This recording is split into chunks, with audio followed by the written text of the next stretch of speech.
Welcome to the 64th annual 2021 Heat Death of the Universe Self-Help Yourself by Helping Our Bottom Line Expo Conference Extravaganza. During this intensive 14-day spirit quest and corporate training retreat, you'll become a vastly more spiritually centered, erotically conquering, dream-fulfilling, soul-soothing, financial alchemy and hyper-goal attainment actualizing achiever of the highest order, where we'll continually deploy our patented market-enhancing mind-life paradigms that will radically shift your middling and mundane existence into a living high-def Cialis commercial, and will be legally, non-bindingly guaranteed to fill the empty spaces in your pocketbook, boudoir, and severely atrophied brain, as well as your gaping, God-shaped hole. So pay up and get ready to be fucked into raw, uncut self-actualization, you beautifully desperate, preciously repugnant little trough feeders. Call 1-800-GET-FUCKED. That's 1-800-GET-FUCKT. Call now before it's too late and the oceans reclaim the land.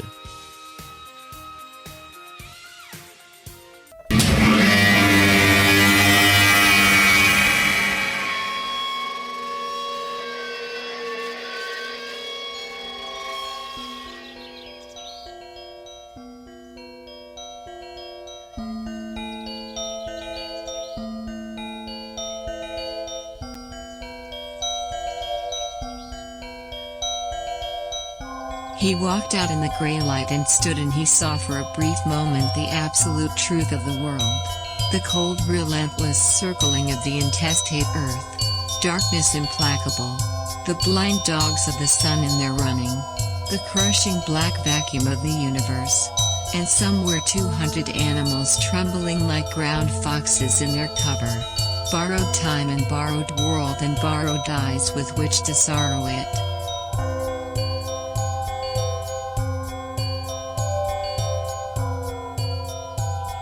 And lo, for the earth was empty of form, and void, and darkness was all over the face of the deep, and we said, look at that fucker dance.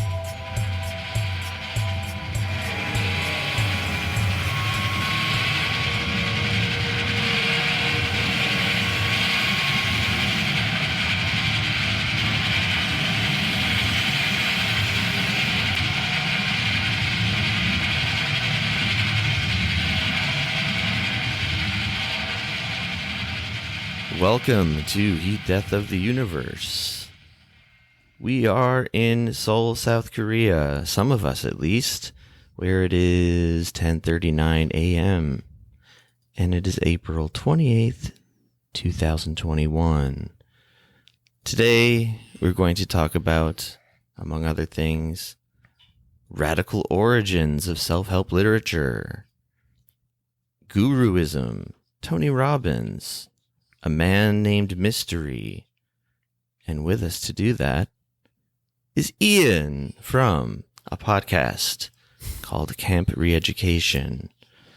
Hi, Ian. How's it going? Hi, Josh. It's going great. Thank you. Thank you so much for having me. It's a real pleasure and an honor to be here. Yes. Likewise. I was wondering if you could maybe give a brief synopsis of your podcast, since I'm sure you can do it much better than I can. And your life. I think it's relevant in some ways to what we're talking about today. Kind of, yeah. So my podcast is like a communist erotic fan fiction podcast. And what we do is we like to, every week is like a continuation of a story where Stalin and Lenin are in love. And we're at this chapter now where Lenin finds out that Stalin has been secretly writing love letters to Chairman Mao. And I mean, we're in a real spicy segment of the show. I highly recommend everybody get over there and check out the exciting conclusion. It is probably the best audio yaoi I've listened to. We do, I don't know, our podcast is fucking weird. We basically just like the whole point of our show is we're two dumb guys, and we're just constantly like, all right, well, what the fuck is this thing? So we'll pick a topic, and then we'll basically do that topic for 2 weeks in an attempt to better understand it. We've done things like demon summoning, microdosing LSD, 24-hour live streaming, makeup. We just did mukbang. So yeah, we do shit like that, and then for the first week, it's just us kind of like testing our own biases and preconceptions, and then the final week we bring in experts and kind of like see how close we got to understanding the topic. And sometimes it's not too bad, and other times we just offend people, and they yell at us, and they're like, "You guys are very rude. Fuck you." Wait, the experts don't like your take on the topic? Sometimes they don't. We've had experts cancel like last minute, and they'll be like, I just heard your first episode. You're fucking disgusting." Or like, that's yeah. That's kind of interesting. I didn't realize a peek behind the curtain. Imagine that happened heavily with the demon summoning. You know what? Honestly, it happened more with astrology. We did an astrology camp for 2 weeks, and you know what's really funny is like we ended up going on this podcast from like this relatively famous like YouTube astrologer, and a ton of people, I mean like hundreds and hundreds of people came to check out our show. And I mean, like when we did the interview on his show, we were very like kind, and like, I don't know, we were just polite. Like we were on his platform. So we're like, yeah, like, we're skeptical. We don't know how we feel about this.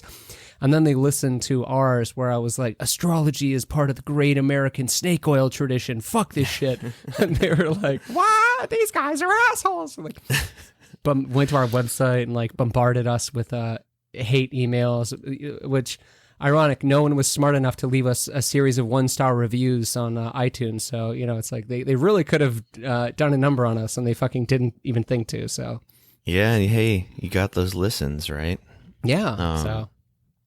Yeah, I was going to mention the astrology episode, or I guess camp. Yeah. Is that the correct way to describe it? I was going to say series. Yeah, I would say I prefer series. Like camp leans into the shtick a little too hard, and it makes me go, ugh. As an outsider, I will say series. But retreat. Part of the reason actually, we wanted to have you on before we picked the topic, and then I decided on the topic of self-help and like guruism precisely because I haven't listened to every episode, but I have listened to like the astrology series and the spirituality series, and I intend to listen to the QAnon series. Very curious about that. I just watched that 6-part HBO doc on QAnon. It was kind of interesting. That one was cool because at the end we got to speak to I don't know if you guys know who Jake Hanrahan is, but he's an independent journalist, and he did his own series on QAnon called Q Clearance, and we reached out to him, and he came on the show, and he was super cool to talk to. Cool. Yeah, I just figured there's definitely, and so there's obviously overlap with like astrology and I mean certain segments of, I guess what you call the spiritual world, subculture, or whatever. So yeah, I thought, and also like self-help is one of those things that I feel like a lot of people of a similar mindset would, just reflexively write off as bullshit, snake oil, con artistry, which, I think by the end of this episode, we'll still think is a correct assessment. But anyway, I just wanted to sort of explain that, I guess. And what I'm doing here. Yeah, well, yeah. But then the approach too, where like you guys, you talk about your preconceptions, and you, as far as I can tell, the things I've listened to, try to give these topics a fair shake as much as you might, like, in your bones feel they're bullshit. Because, I mean, that's the same way I would approach this topic today of the self-help genre and movement and gurus for hire, whatever you want to call it. this one's tough too, because like you definitely want to be like, I don't want to say vindictive or like, but like you need to kind of hold the like purveyors of self-help like accountable, and you need to like expose them for what they're doing. But then at the same time, like I feel like you need to be, maybe this is just me, but like sensitive to the people that are like drawn to this. Like they do strike me as like vulnerable, isolated people, like especially after watching the Tony Robbins documentary. Like I feel like if you're turning to like the self-help, like really sincerely, like, oh my God, like maybe this will help me. Like you must be like at the end of your rope. So it's like, yeah, how do you do that? Like, how do you call bullshit and then like be mindful of the feelings of the people who are like, well, I feel like this helped me. Yeah, I mean this is like this story of my life in a way. I mean, like growing up in an extremely religious household with like a preacher for a father, and people are just looking for religion. Yeah, I'm saying it's very, I mean, you can map this onto religion easily. And I mean, part of what I'm going to lump into is a form of this kind of self-help pyramid scheming is just explicitly religious. But yeah, like it's less a condemnation of the people that kind of, I would say, are victims, or they're just desperate people. Then yeah, the people behind it. But yeah. I guess one last compliment for your podcast. I also really liked the exploration of reality TV, just in the it's the same kind of phenomenon of like, I've always, something you've rejected as bullshit your whole life, and then, try to see it with fresh eyes or something. And I've had my own personal experience with this recently. Like, I guess for our show here, I ended up getting sucked into like way too many hours of doomsday preppers, and even more hours, I'm not proud to say, of the show Celebrity Rehab and its offshoots. Like, I dislike reality TV. Yes, we all dislike reality TV, Jason, but the point is like taking a look at it and really understanding what's wrong with it, because like I didn't watch it growing up. I didn't think it was cool ever in my life. I was like, that sucks. Yeah. Why would I want to watch that? This is bullshit. This is celebrity nonsense. And I still walk away from these experiences basically thinking the same thing, but I don't know. I feel like there's something, I don't know. Maybe it's just a product of becoming an old man. I don't know.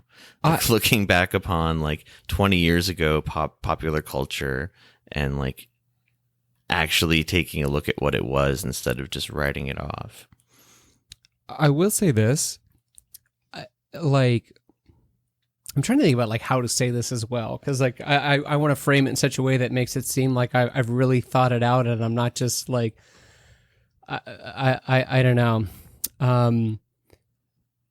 I think as art has become more and more insular and like educated, I guess like most writers these days have gone through like an MFA program. There's a book recently that came, I think N+1 put it out. It was called like MFA or NYC. And like most of the country's writers are basically like go through an MFA program, or they just like live in the city, and they're like, their characters are basically proxies for like themselves. Yeah. And it's the same for the people that go through the MFA program. Like I think a couple years ago, like the Pulitzer novel, that one was called Less, and it was about like a writer who goes to Italy to discover himself. And like so it's just like when with like literature becoming more and more insular, it's like honestly, like if you watch a reality TV show, you're probably more interesting to speak to than somebody who fucking just reads like most of what's being churned out these days. So it's like, all of these fucking writers who, like their friends and cohorts are people who live on like the fucking Upper East Side, and like they all went to the same fucking, like they went to NYU or they went to fucking the Iowa Writers College, as opposed to like, hey, we're just following around a bunch of people who are like addicted to meth and shopping bags. So I'm like, well, hold on a minute. Let's see what these shopping bag meth heads are getting into. Yeah, I was going to make a caveat that some of my, who I consider smartest friends, absolutely love reality TV, maybe for those very reasons. Yeah. Well, it's like formulaic. It's like the same reason I think like it's like sort of like how Law and Order is this like insanely successful television franchise. It's been on for like 35 years, and they haven't changed the formula ever in those 35 years, really. People find it weirdly soothing, even though the topics are like about the most horrible things people can do to each other. Yeah. I mean, this is so funny because it reminds me of like the people that say they listen to true crime because they love psychology, and I'm like, name 3 psychologists. Like, yeah, exactly. People listen to true crime because it's salacious, it's like titillating, and I guess you might be fascinated by like the psychosis that drives someone to do something like that, but I don't think that's mostly what's driving this booming true crime industry. Yeah. I haven't trusted psychology since university. Just because I remember all the psych majors. No way I'm trusting that field. Ever since they locked you in that cage and made you run on that hamster wheel for all those hours? They did that to you too? Ever since you were kidnapped and put into the Stanford prison experiments? Or what was it? What was it? We talked about it on the show. The fucking Biodome project. Anyway, just quick aside. Like we're talking about the insularity of high culture, literary fiction. Yeah. Number of years ago, one of my favorite fiction writers, this guy named Ryan Boudinot, he just wrote like this short like opinion piece, and he himself teaches like an MFA program to like pay the bills, but his whole point of the article was like, don't get an MFA. This is a waste of your time. You can write without one. This is basically a pyramid scheme. I mean, I don't think he used those exact words, but like the more interesting thing was the response, like the violent response, like, if words are violence, a lot of people really jumped down his throat about that, because they were also invested in it. These were people that had spent like thousands were in of debt dollars for MFA programs and have, dreams of becoming a celebrated literary fiction writer. But yeah, it's funny that I know I think I agree with that wholeheartedly, and it's funny because like I really wanted to get an MFA for a long time, and then I just like snapped out of it one day, and I was like, this is fucking ridiculous. And one of the things that like infuriated me was this idea that like, oh yeah, like I have to teach to pay the bills. It's like you could literally do any other job and still write. And then I wouldn't have to, like, you wouldn't be coming up with all these stories about fucking students in college. So it's like, I feel like, I don't know, like all in like New Yorker, like 90, maybe 80% of like New Yorker fiction, before I stopped reading the New Yorker, it was just like, I was like, why are all these fucking stories about teachers? Like, and they're all burnt out. They're just fucking tired. They're fucking tired of teaching. And like, I was teaching at the time, and I was like, I don't want to read about this. I don't fucking care about this. Like, if I wanted to read this shit, I'd go read my diary. Like, I don't fucking need this. Yeah, it's a problem. The MFA mill. Similarly, I considered getting one, and I think Jason and I were just talking about this yesterday. Like, I feel like I dodged a bullet by not pursuing some sort of like professorship. I was like considering like philosophy, and then I got sick of all of that, and I was like, oh, fiction is my new salvation. So I guess I would just go and teach fiction. And I thought about it, and I was like, that's the last fucking thing on earth I want to do, is like read other people's shitty stories, and then after, I don't know. I'm surprised more MFA professors aren't mass shooters, if I'm being completely honest with you. Okay, I had a title in mind for this episode already, but that might just be the title now. I'm surprised. But if you don't do the MFA, you don't get to meet the people in the industry, and those are the people that help you get the job at the New Yorker.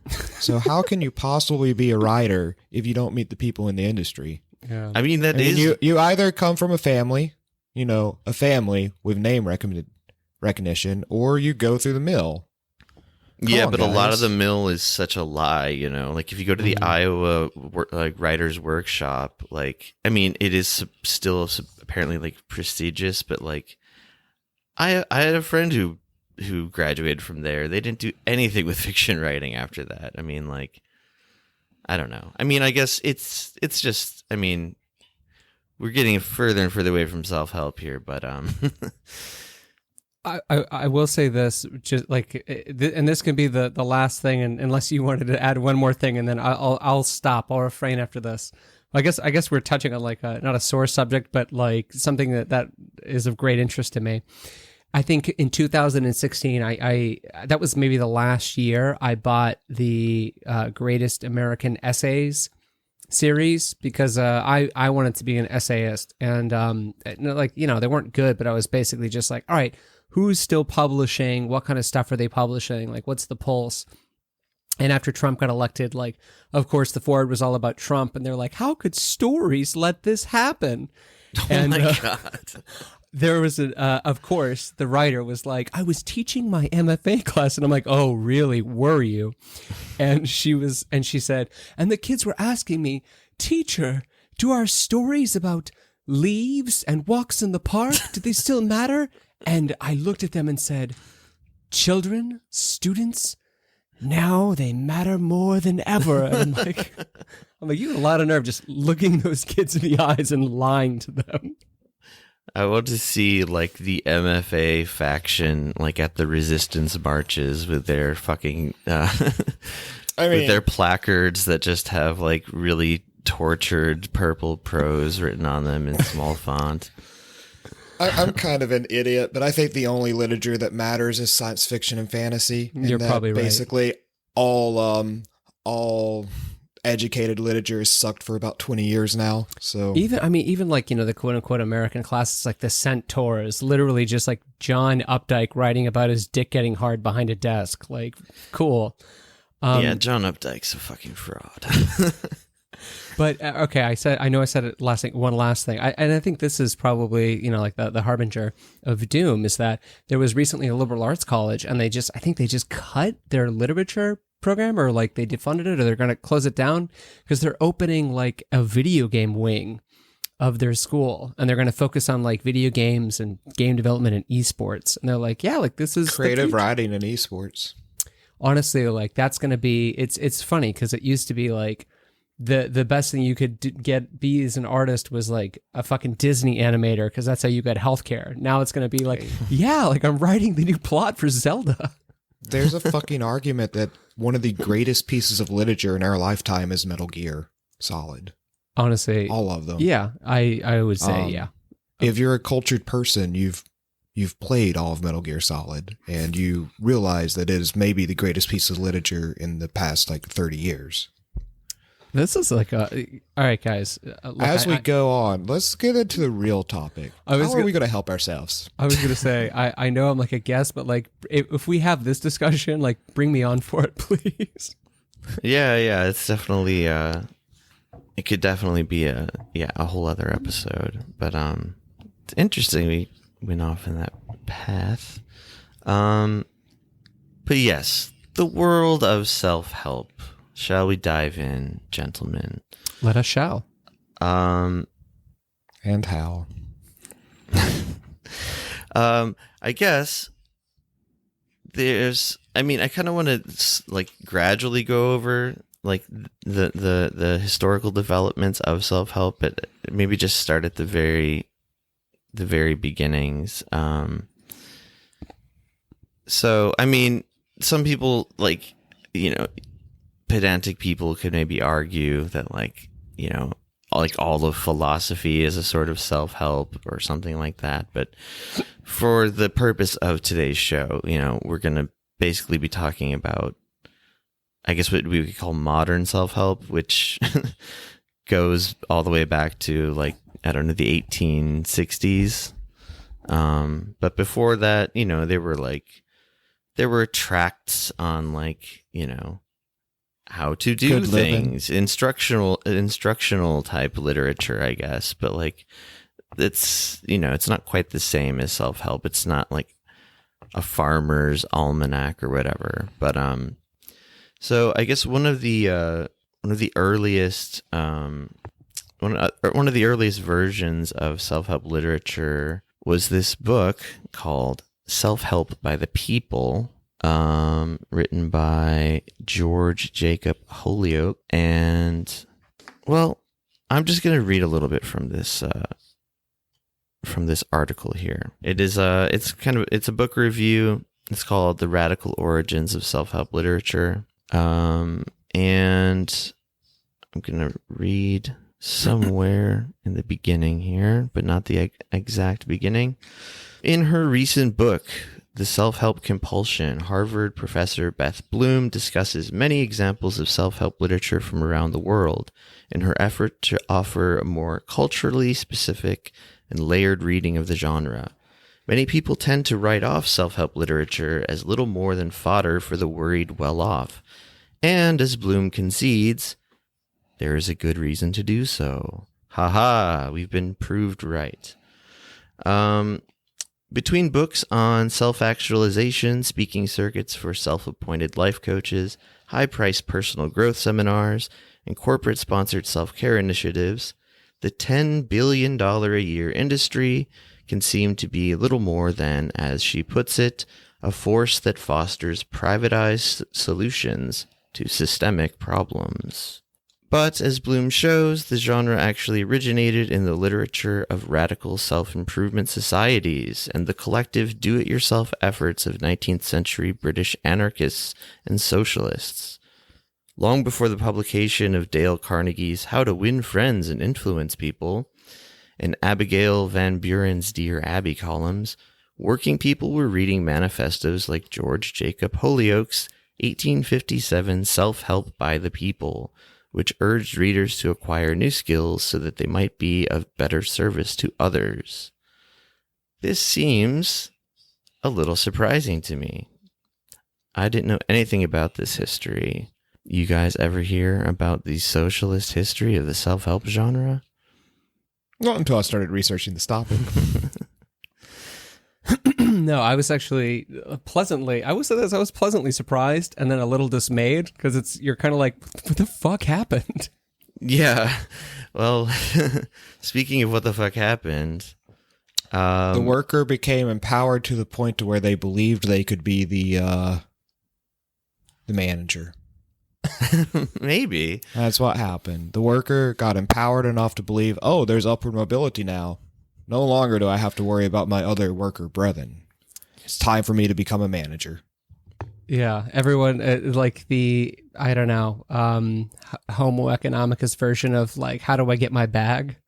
And they were just like, what do I do? Like, opportunities abound. I guess, I don't know. Do you think it was a reaction to just like, wow, if I continue to work in this coal mine like this, I'm going to die in a year. So I wonder how much of it was born out of desperation. Like, I have to get out of the situation because unless you were a manager, like, shit sucked. Yeah, I think a lot of it had to do with that. If you weren't like a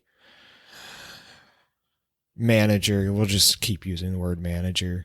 Entrepreneur. Entrepreneurs come later, right? There's always been entrepreneurs. Yeah, you're working in the factory floor without OSHA regulations. Yeah. You're literally in Sinclair's The Jungle. Josh, am I getting that time right though? Like it's weird because in my head, like I'm trying to just put myself in the shoes of a man trying to pull himself, or in the boots of a man trying to pull himself up by his bootstraps for the very first time in history. Like, do those things line up? Well, so Holyoake, the author of Self-Help by the People, like, you know, his brief background here is like he grew up working class in Birmingham, England. His father was a metal worker. His mother was a button maker. He embraced the socialism of Robert Owen. I think really it was just an expression of socialist ideology, and in like in a very practical sense. Like I think that's basically the origins of his book. I guess, yeah, I was thinking after. So, I mean, no, like for this guy to kind of be in a position to be like, okay, like right now we live in an ecosystem where unless you have this specific skill, you have to rely on like the market's valuation of a thing. And that could be very bad depending on what the market wants to do. So it's like, yeah, like, no, I that makes sense. It's like, well, okay, I could go to the store and buy this thing, or like we could create a community of people that could make things in need for each other, which is like a fucking cool, beautiful idea. And like in a way it makes sense, but I'm like, I don't know. I'm surprised I wasn't able to imagine that being the origins of self-help. Probably because I'm assuming he wasn't calling it self-help. He was probably calling it like, the title of the book, it's right there. Yeah, but it's like there's, I mean, for the sake of this conversation, I guess we can kind of say there's like two sort of species of self-help. But I mean, this sort of socialist version, like, I mean, it falls by the wayside pretty quickly because it's only 2 years later after this book was published, Self-Help by the People, that the seminal self-help book called Self-Help by a man named Smiles. I keep getting these two books confused. Yeah, because the titles are very similar. Because I was like, Self-Help by the People. Wait, I thought this was the one that was like a refute to Dickinson's Great Expectations, but no. That was the one by Smiles. That's the refute. That's the refute of Great Expectations. Yeah, if I can, I'll just go ahead and read a little bit more from here. It gets into like, I mean, this next paragraph is like where the turn happens, basically. So, as the genre moved away from these roots and embraced laissez-faire capitalism, Bloom writes, it found an increasing number of detractors. It being like this new embrace of laissez-faire capitalism, self-help. And I don't want to get too deep into this. So like the thing about this writer's book, Bloom's book, is, you know, she's an English professor at Harvard, and so she's analyzing a lot of this through the lens of modernist literature and its relationship to these like instrumentalist, like self-help style books, and how they hated them so much. And their books, which are all about like the interior life of characters and things like that, are like, you know, directly opposed to that kind of writing. And I mean, it's an interesting thing from like a literary criticism perspective, or just like a historical perspective on literature, but it's not really what. Despite the fact that we talked about fiction writing for a little bit in the beginning, that's not really what we're here to talk about. So I'm going to kind of like skip over some of that. I thought this was the podcast where we are the MFA for the people. Sure, Jason.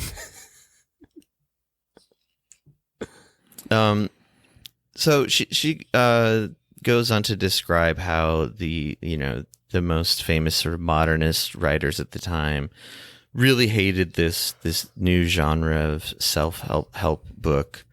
And they even wrote books that were like just had mocking titles. Like Ezra Pound wrote a book called How to Read, just mocking the self-help genre. Virginia Woolf had one with a very similar title, right? Like How to Learn Your ABCs or something. Yeah, that's somewhere else in here. But yeah, there's a few funny ones.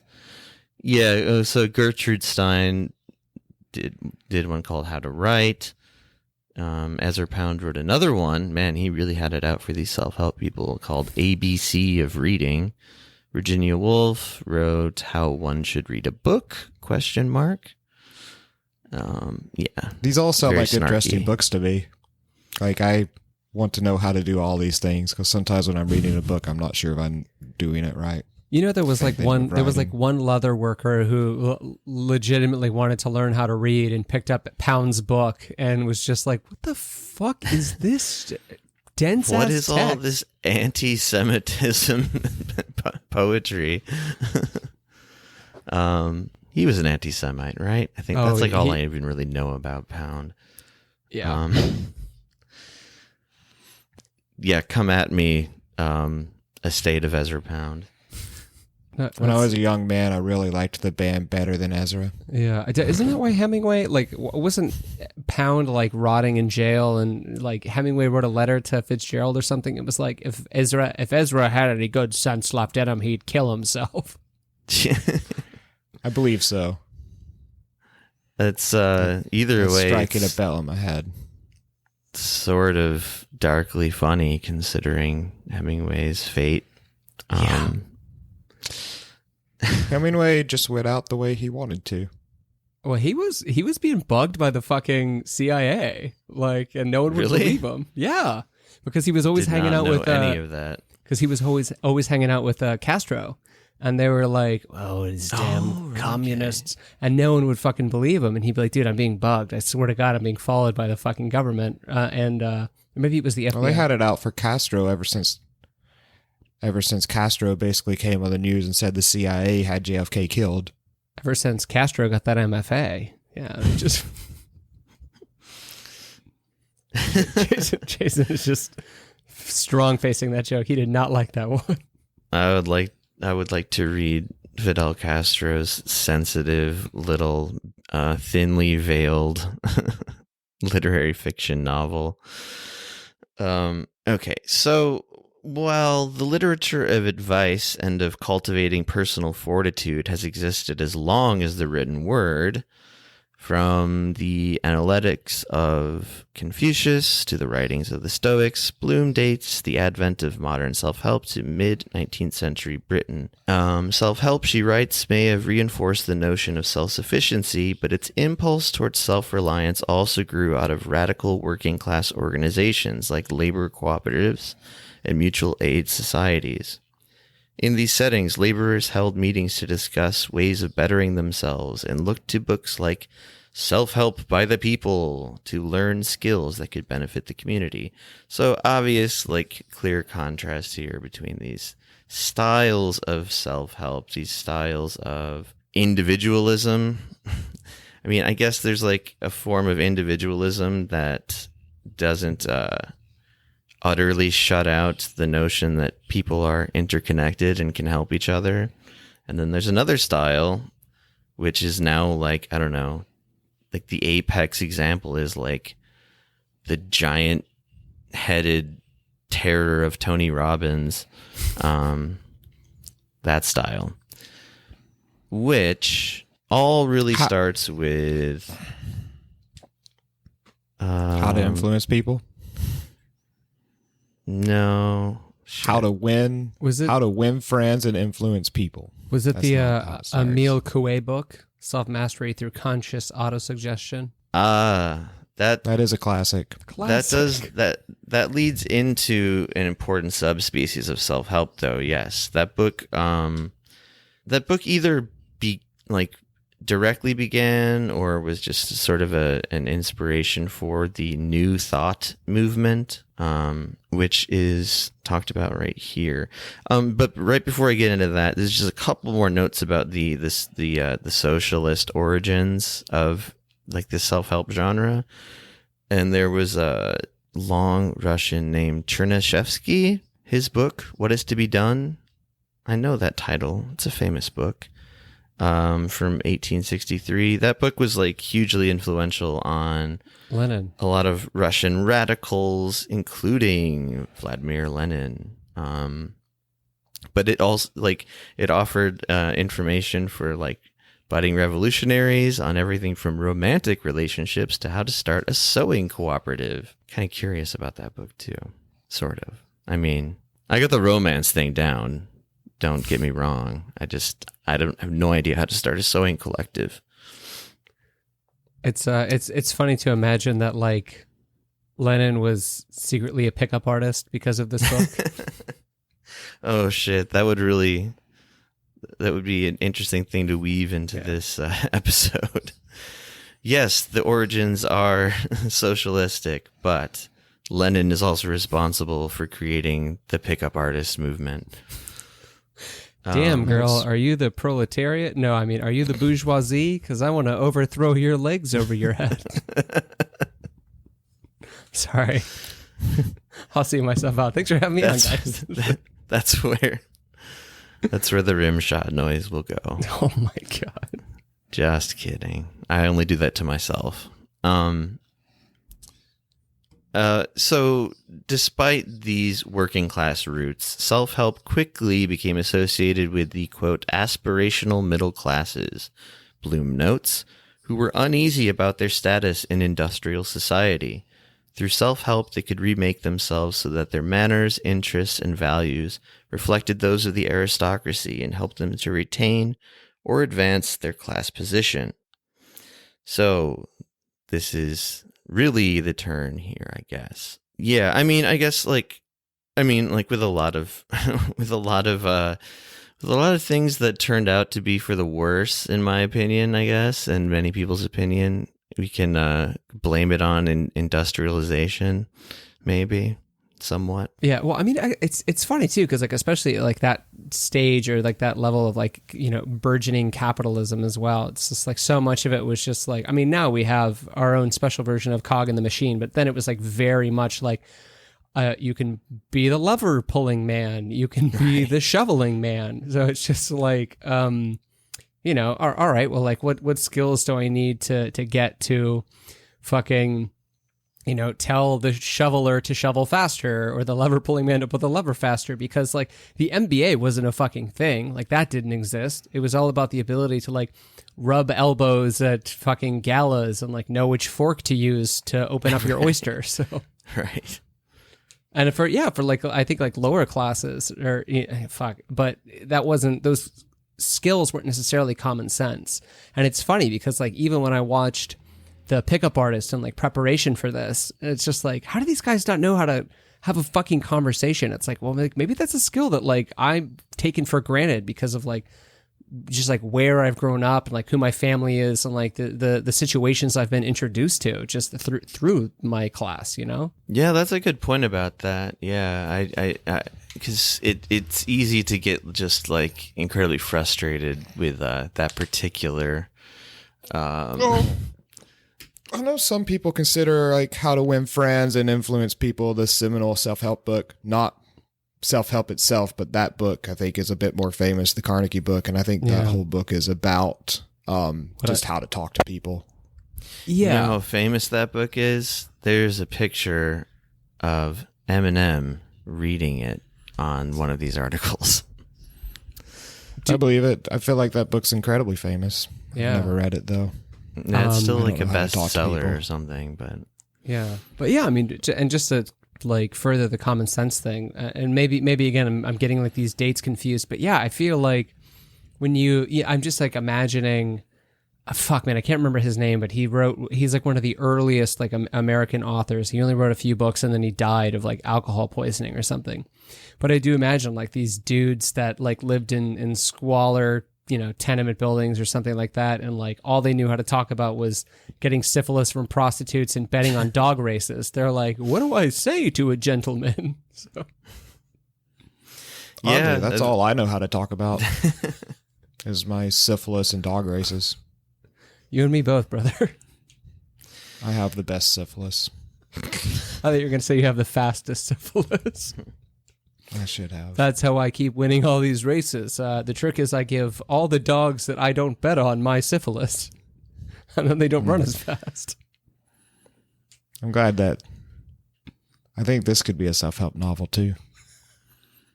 Syphilis racing. How to give race dogs syphilis. 3 easy steps. So, how did you end up in jail? Well, it all started when I had this idea for a self-help book. How to Win Syphilis and Influence Dogs. God.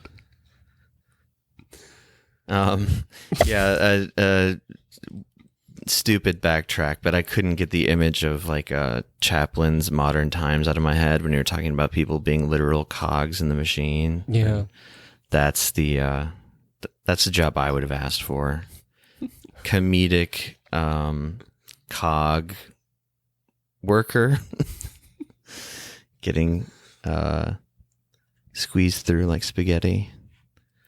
Well, I know when the first self-help book came out, it was also around the same time that a lot of like books were coming out about like cautionary tales about like valuing being wealthy over everything else, like Great Expectations. So it was also like a counterpoint to like, no, everyone should work hard and try to be as wealthy as possible, because a lot of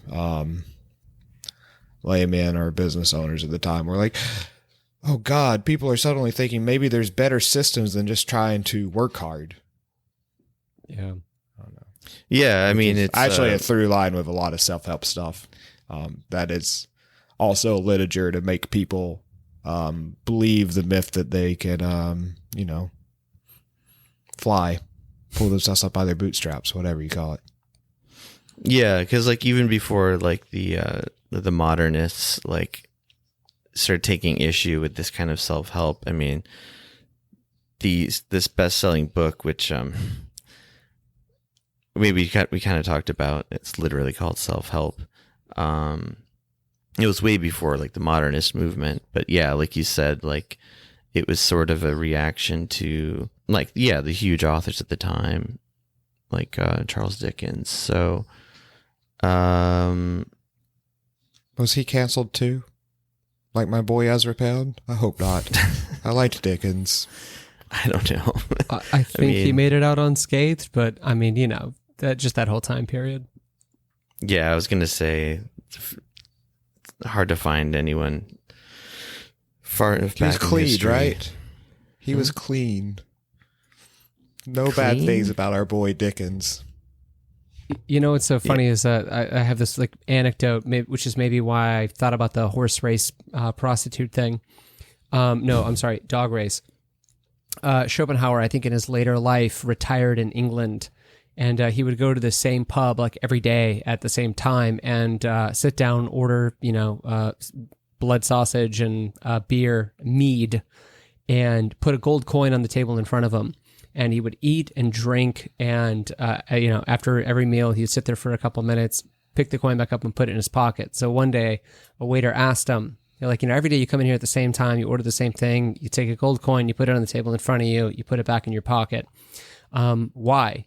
He said, I made a bet with myself that if I should ever come in here and I don't hear the Englishmen talk about horse racing and women, I would donate the coin to the poor. I've been coming here for 10 years and I've never had to donate this coin to the poor. So I don't know if that's true, but if it is, fucking legend. It sounds so lighthearted compared to like anything I know about Schopenhauer, which is not a ton, but it's kind of amusing to picture his grizzled, frowning face, like having a little fun game with the barkeep. Yeah. That's his one bright spot in life was denying the poor a donation. Yeah. Because he was a petty ass bitch. A gold coin that wasn't in circulation or like valid currency, right? Yeah, I probably not. It probably was worth like a lot of money, and he was like, "Yeah, I could give this to poor people, but I really hate British conversations." I don't know a lot about Schopenhauer, but I understand hating British conversations.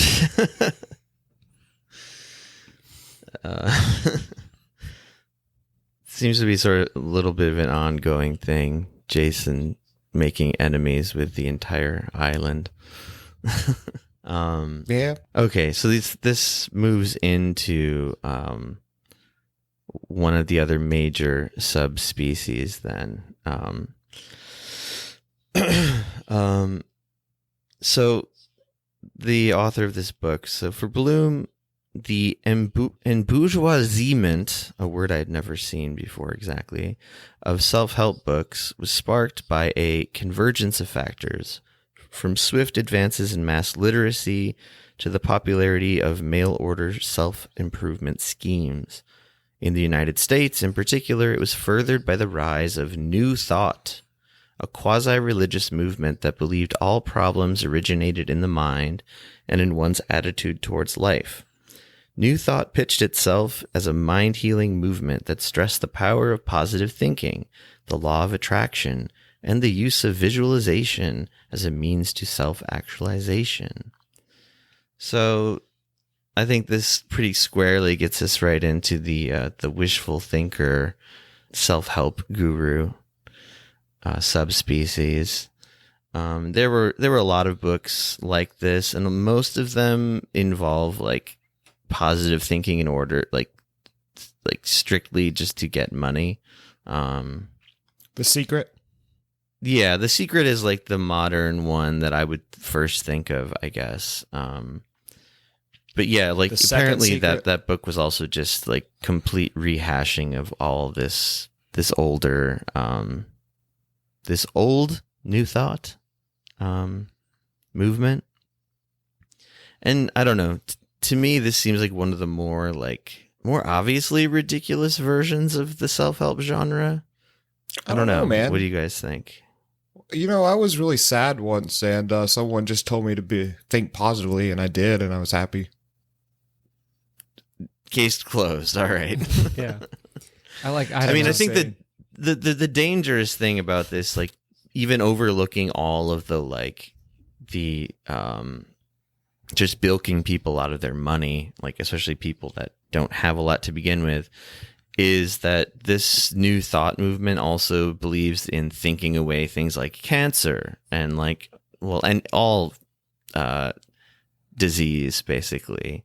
And anytime I meet a movement like that, I don't know, it's hard to even turn on the let's try to see their side of it type of thing. I mean, I get, like we were talking about before, like maybe not wanting to condemn every person that kind of falls into this, this mode of thinking, because yes, I can imagine people that are their child is dying of leukemia or something, and if they turn to this type of thing, I would understand that in a way. But the people that are running the seminars and selling the books, like this woman who wrote the book The Secret, is complete con artist. I don't know. I didn't look too deeply into it, but I don't get the sense that she even really believes what she's writing about. Yeah. Also, that kind of brings up a thing that's going to come up a lot, I think, when talking about these movements, is how much does intention matter? The intention of these people, does it matter whether or not Tony Robbins really believes in his bullshit? If the effects are still, destructive.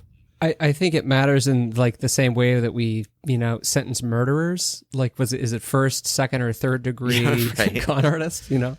I think that's a good way to put it. Yeah. Some of these self-help methods have helped people, right? They're not all negative. Oh, I just mean that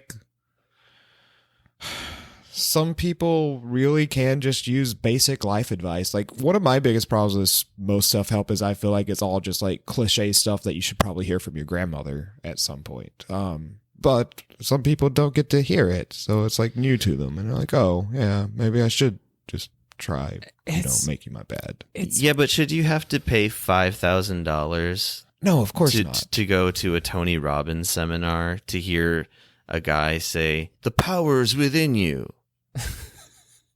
Some people, I mean, that's literally what it amounts to.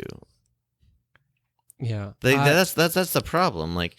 People could get, and you say, it's advice your grandmother could give. And I understand maybe not everyone has a grandmother or a mentor in their life, but I feel say it ain't so. Well, I feel especially nowadays, there's free advice. There's libraries, there's you shouldn't have to pay for seminars and all of this other paraphernalia bullshit. That's where the damage is, I think, with most of these things. But yeah, I mean, to kind of take it back to the like the new thought movement, I guess, like the fucking, what was it, like the manifestation bullshit, where it's like, if you dream it, you can do it, or something like that. yeah, you're I forget what it's called in The Secret, but you literally make like a fucking childish like grade school poster and you stare at it all the time. Yeah. Your wish board. Wish board. I don't know if it's called your wish board. Well, we're gonna call it the wish board from now on. Oh, God. It's funny because like part of me thinks that is like a manifestation of like internalized helplessness, where I don't know, like to me, this is the kind of stuff that just like smacks of desperation. And I don't know, you don't have any other way, constructive way that you know of to like focus that energy. And like, you're just so physically, emotionally, and psychologically exhausted from running on the hamster wheel. You're like, fuck, it's time to turn to magic, because, like the dictum is, work hard and good things will happen. And you work 2 fucking jobs at a McDonald's and a Burger King respectively. You've got like 3rd-degree grease burns all over your body, and you're just like, well, fuck, I'm working hard, and like, I'm just breaking down even faster. Like, here's my last resort, which is something that you also see from people that attend these fucking seminars, like people that will come out and be like, yeah, this is my life savings to come here. Like, this is my Hail Mary. So it's I don't know. It's weird. I think that this is like the end result of alienation and like just like the reification of a culture wherein like even advice that you should get from your fucking grandma, it like comes with a subscription fee. Right. Yeah, I mean, I think that's all absolutely right. And what it just makes me curious about is like the demographics. And I guess I didn't do a deep enough dive into all this to try and figure it out. But like, I think when I was watching like the Tony Robbins thing, I couldn't help but wonder, like, it was actually the same feeling I got when we were talking about the Capitol Hill storming, whatever, attack. Like, how many of these people are really like truly economically desperate, and how many of them own like small boat dealerships? And I kept wondering the same kind of thing about like the Tony Robbins crowd. With The Secret, I mean, I guess like you can just buy the book The Secret and then like make your little wish board. And so I guess a person who just is struggling and working like a minimum wage job might find themselves doing that. But it almost also strikes me as a thing for someone that kind of has just like a disposable time as well. Like, yeah, I mean, like someone that's like raising kids and working at McDonald's and whatever, like, I don't know if they're going to really have time to like worship their wish board and stuff. But I mean, a wish board's not much different than a 5-year plan. And I think a 5-year plan is something that lots of the more success-oriented people are super into. It's like, what's my goal for the next 5 years? Well, I'm not talking about the people that are attending the seminars. Like, I'm talking about, I mean, I'm speaking specifically about like the same people that like buy into The Secret are probably the same people that they're the ones who show up at the Tony Robbins seminar and were like, I spent my life savings to come here. Okay, right. Yeah. Like, I mean, no, yes. I think the Tony Robbins people, I know we're like bouncing back and forth between time, like some sort of socialist quantum leap, but like, I think that the people that you're mentioning, yeah, like I just feel like they're stuck in some weird, like, I don't know, like low tier PMC or something. Like they manage like a rooms to go, and they're like, there's got to be more than this. Yeah, that's I guess. Yeah, I mean, I'm just like kind of thinking out loud here about like what, who are these people? Probably a mix of both. And, some people probably do follow the advice and, luck out, become successful. And then they go on to evangelize for their Tony Robbins or their Tim Ferriss or whoever their guru was. And they become the success stories that help sell more books, more seminars. Eventually, they might find themselves on the platform with Tony, also giving a speech about how Tony made their boat dealership dream come true, which gets more people into the fray. Yeah, I mean that's like a huge part of all of this too, is the multi-level marketing scheme or whatever. Pyramid I thought it was scheme. just like I like to say apostles. pyramid scheme. I think of it as the Jesus scheme. The Jesus scheme, the Tony You get your 9 apostles and they go and preach your word.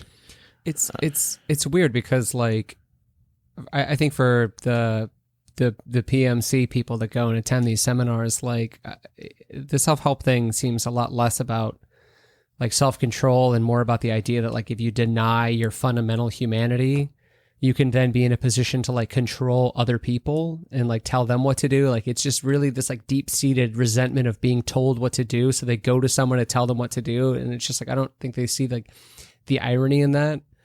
And it's just Go ahead, Jason. No, you just made me think of this, but I do think that some of it is about not, like I said, the grandma advice. I think people don't want to listen to like maybe common sense or maybe things that their friends have told them or things that they've literally already thought of themselves. But if you pay money to hear it, suddenly it becomes more real. And I think that's just like part of culture. It's like, sure, you can get the same MFA going and reading all the books at the library that you would attending the Iowa Writers School, but you didn't pay for it. Well, it's also like, what's the word I'm looking for? It's like an ethos thing too, right? Like we're supposed to revere you because you got the piece of paper that says that that you read all the books. It's like, it's the proof. Oh, I have the proof. I read the books. Here's the proof. I got the diploma. I did Tony's talk. No, but I'm glad that you said that, because like that just made me kind of realize something that I was like turning over about the Tony Robbins thing is like, I do feel like there is this craving for like a father that's very interesting. It's just like this Tony Robbins is like this large imposing figure who like looms over you like you're like he threatens violence. In the documentary that Josh and I watched, he literally grabs a man by the hair at one point and like drags him up the aisle. And like, he's like an 8 foot. He's got like gigantism. Massive. Yeah, he looks literally. When I started watching the documentary, I was like, "What is this? Attack on Titan?" So, when they're like faced with this fucking like towering man who's like literally yelling at them, like screaming at them to fucking give them an answer, it's stuff that they already know. Like Tony Robbins isn't providing them any advice or anything like that. Like they're just paying fucking money and like to having a large imposing man yell at them to tell them things that they already know. Like they're there because they hate their fucking life, and by spending $5,000 and having this behemoth scream at them until he's fucking red in the face, he's like, "What's wrong with you? What's wrong with you?" They're like, "I'm unhappy. I'm unhappy." And he's like, "Yes, now you know the truth. Go sit down." And it's just like, I don't know why It's the same reason people like Jordan Peterson. They're looking for father figures. He's the inverse of Tony Robbins. He's a little Kermit man. They give the same type of advice, though. I mean, no, they do. It's just just like it depends on what your poison is. You know, like there's the people who had fathers that like yelled at them and scared them, so they like Jordan Peterson because he's like, have you considered making your bed? What's for dinner? Lobsters on the menu. And then, Tony Robbins sounds like a fucking gorilla gargling cum, and he's like charging at you at 50 miles an hour like fucking Usain Bolt. So yeah, it's just, I don't know, it just depends on like what you feel. I guess like the energy you feel like you didn't have, as a kid or something. And Jordan Peterson is for pseudo intellectuals of the highest order.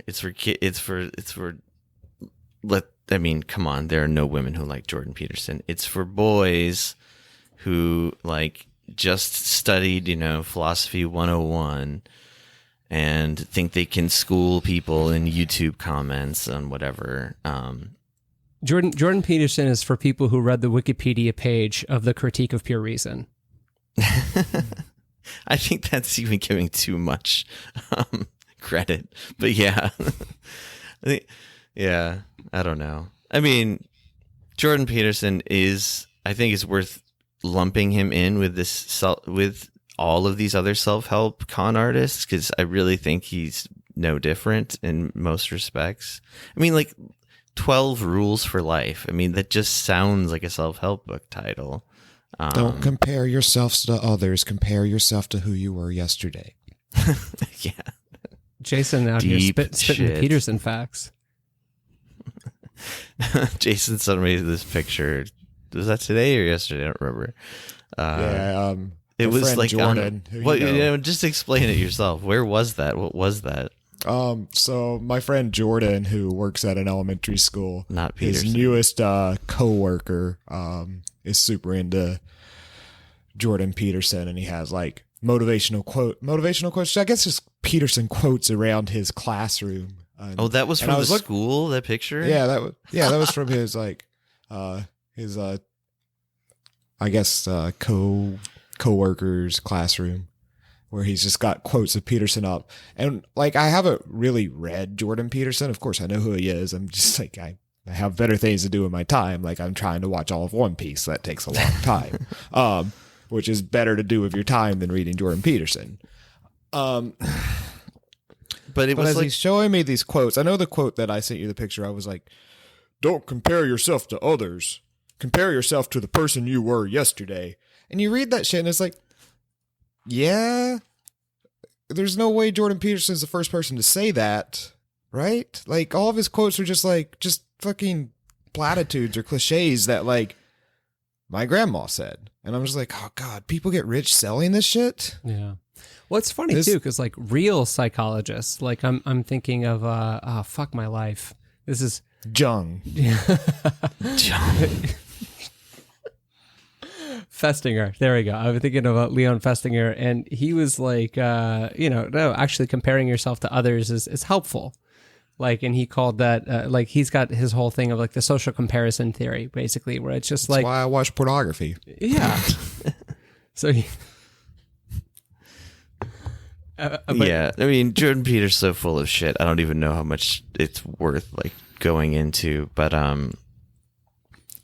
it's like the most sinister kind of self-help, right? Because it's like self-help with a superiority complex. Well, I kind of think there's an attitude that I think permeates all of this that reminds me so much of evangelical Christianity, which is this smug, false humility. Like, that's part of all of this shit. That's part of The Secret. That's part of Tony Robbins. That's Jordan Peterson. That's all these motherfuckers. That's the pickup artists. They're all like, listen, I'm just but one man, but I'm also your God. And like, I'm not saying this is the only way to the truth and money and enlightenment you want, but it is the only way, and you got to pay to get in. A lot of it definitely reminds me of cults, like, or just they have that religious element to them of like following like the disciple or whatever. No lie. I actually, like, after watching the Tony Robbins documentary, like, I looked up the 8 steps people use to get people into cults, and honestly, it's the same fucking thing. Like, step 1, identify the potential in the recruit. Step 2, persuade the recruit to walk into the web. You need help. Step 3, love bombing. I love you. You're amazing. You can do amazing things. Step 4, sell, sell, sell. Here's what you need from me to be better. Step 5, tough love. I love you, but you're a fucking loser. Step 6, renouncing loved ones. There are people holding you back. You got to let them go. Step 7, the introduction of core beliefs. Like, there's always fucking the 12 steps, the 5 steps, the 6-day program, whatever. And then step 8, unleash the beast within. Yeah. And then step 8 is always, what is it? 0 tolerance of criticism. So it's just like, it's like, yeah, this is fucked up. This doesn't work. This is crazy. It's just like, you know what? I'm just not for you. We're just the Robbins family. Just, you can't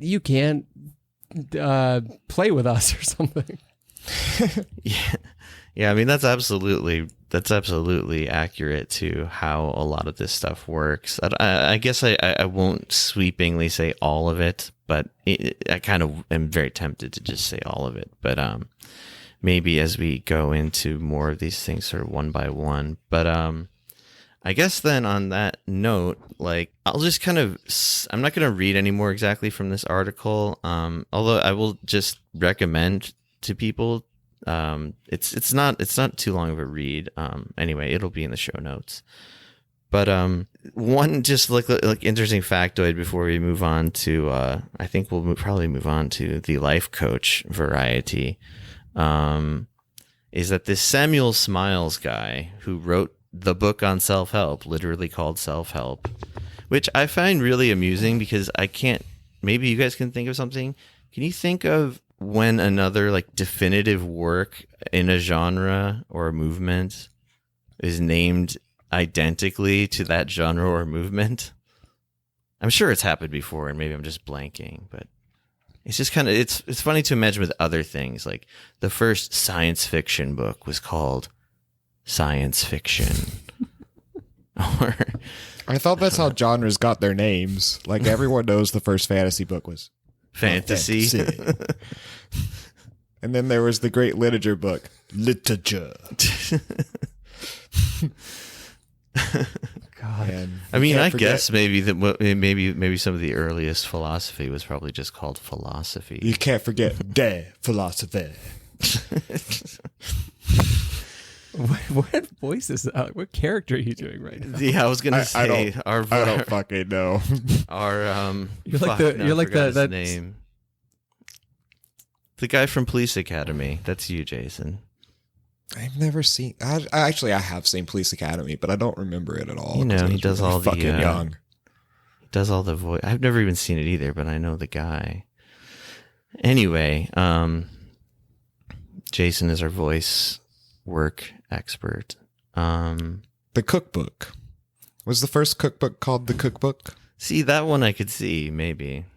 Or was it called The Recipe Book? I feel like at one point they weren't called cookbooks, they were called recipe books. That sounds about right. That makes actually a lot more sense than cookbook. So people started to reject the Frenchification of our language. So this book, though, Self-Help, was like insanely popular at the time, and it came out just 2 years after the socialist version, Self-Help. I forgot what it's called. What, by the people? By the people, for the people, something. With the people. Anyway, the people, it was also the same year people. that Origin of Species was published, and John Stuart Mill's On Liberty, and Great Expectations, and it outsold all of them by quite a bit. So this was the beginning of what we know as self-help, I guess. But yeah, life coaches. I mean, I got a couple written down here. Tony Robbins. I mean, there's so much to say about him. Ian, you seem to have a lot to say about Tony Robbins. Well, so yeah, we watched. Jason, you didn't watch the documentary, did you? I didn't watch the documentary. Okay. I'm sorry. I should have. I just kind of forgot about watching it. I actually watched it before as well, just because I was curious, like, I don't know, like a year or two ago. But I know his documentary is called "I Am Not Your Guru."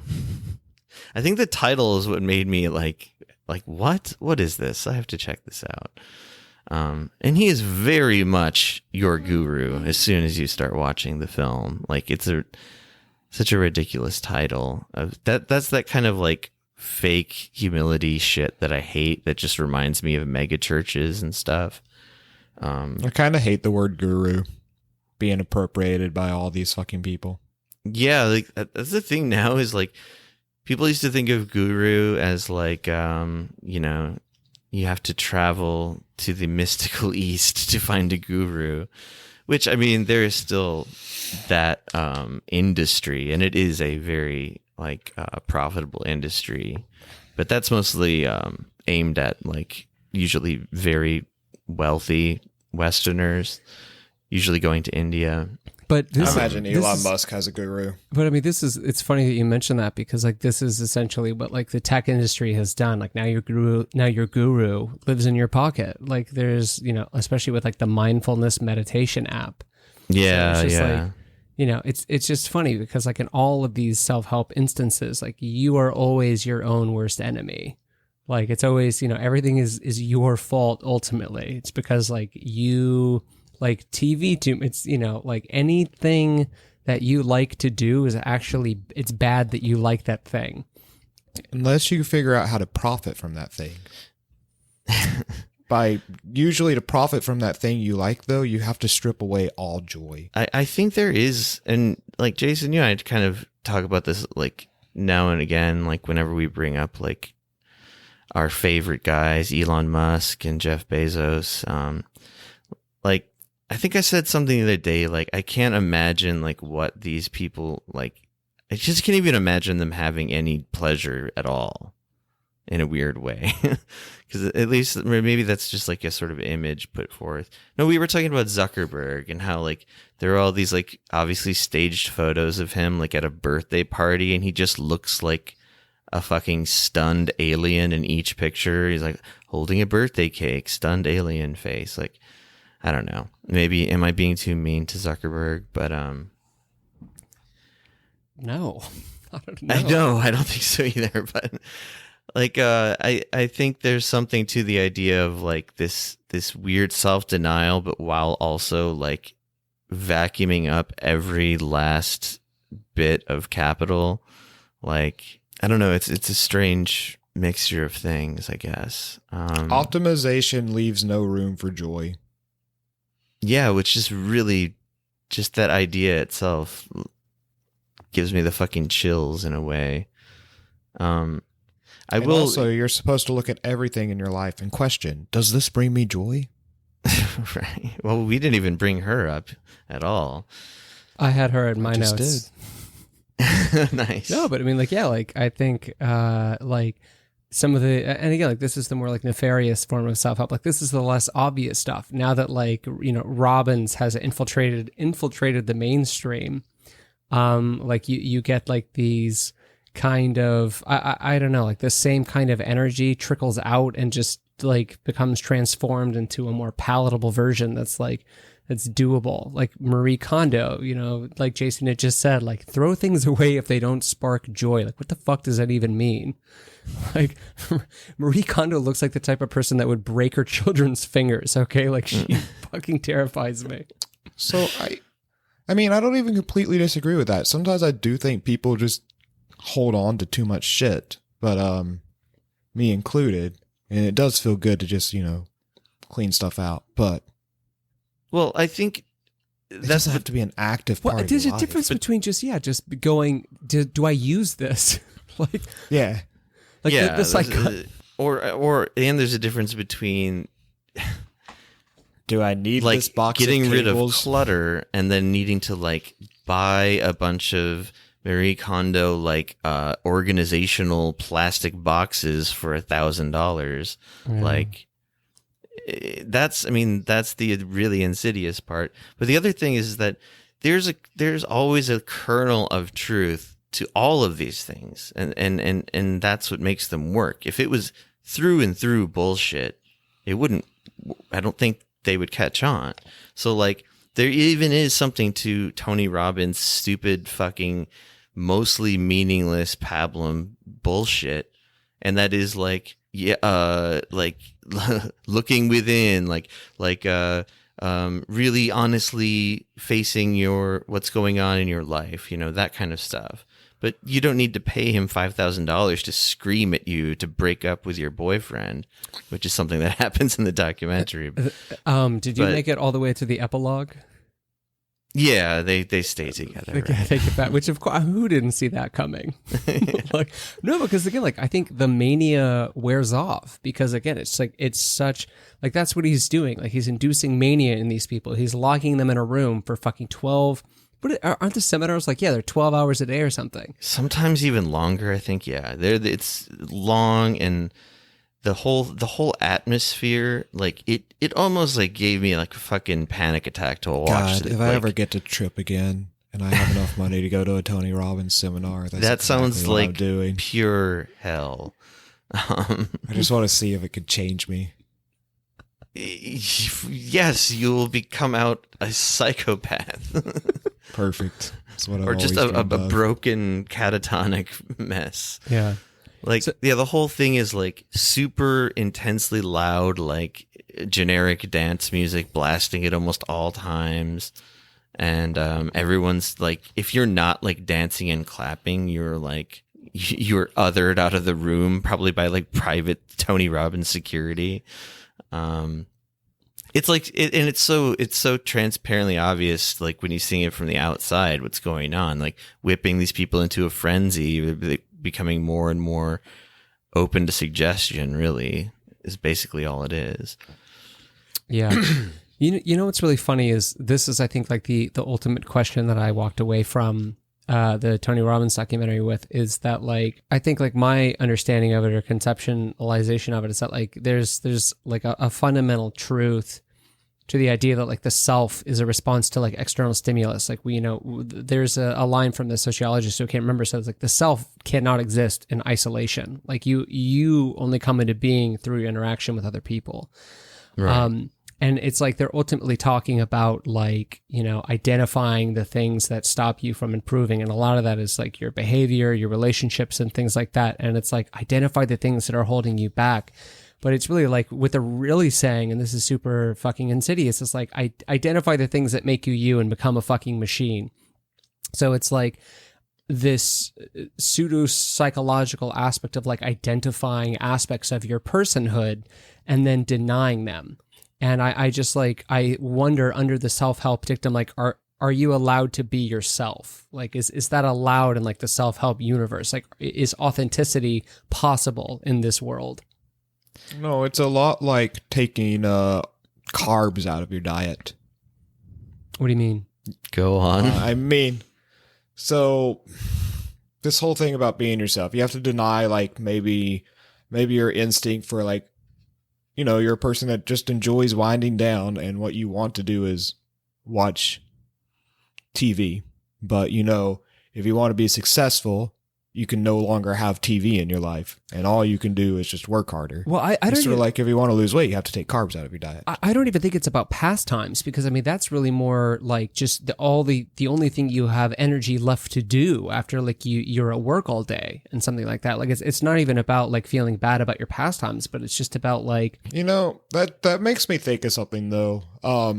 One thing that I used to like to read a lot of optimization stuff about how to optimize your time, how to like get more done quickly. Like, there's the get things done method, or there's, as I was talking about at the beginning of the podcast, the tomato timer, Pomodoro method, all about just like accomplishing tasks quickly so you can move on to the next thing. And one thing I've ran into, and I think a lot of people run into when they start following these methods, is if you're not working at a restaurant or a factory floor, you actually just run out of things to do at work, and then you start to feel like you have to fill the gaps in. It's like, well, I'm have no more actual work to do, so maybe it's time to learn a language, or maybe it's time to brush up on my algebra on Khan Academy. And just like this constant need to be productive. And if you're not being productive, if you don't feel like you're learning something or just like producing something, then you're a failure.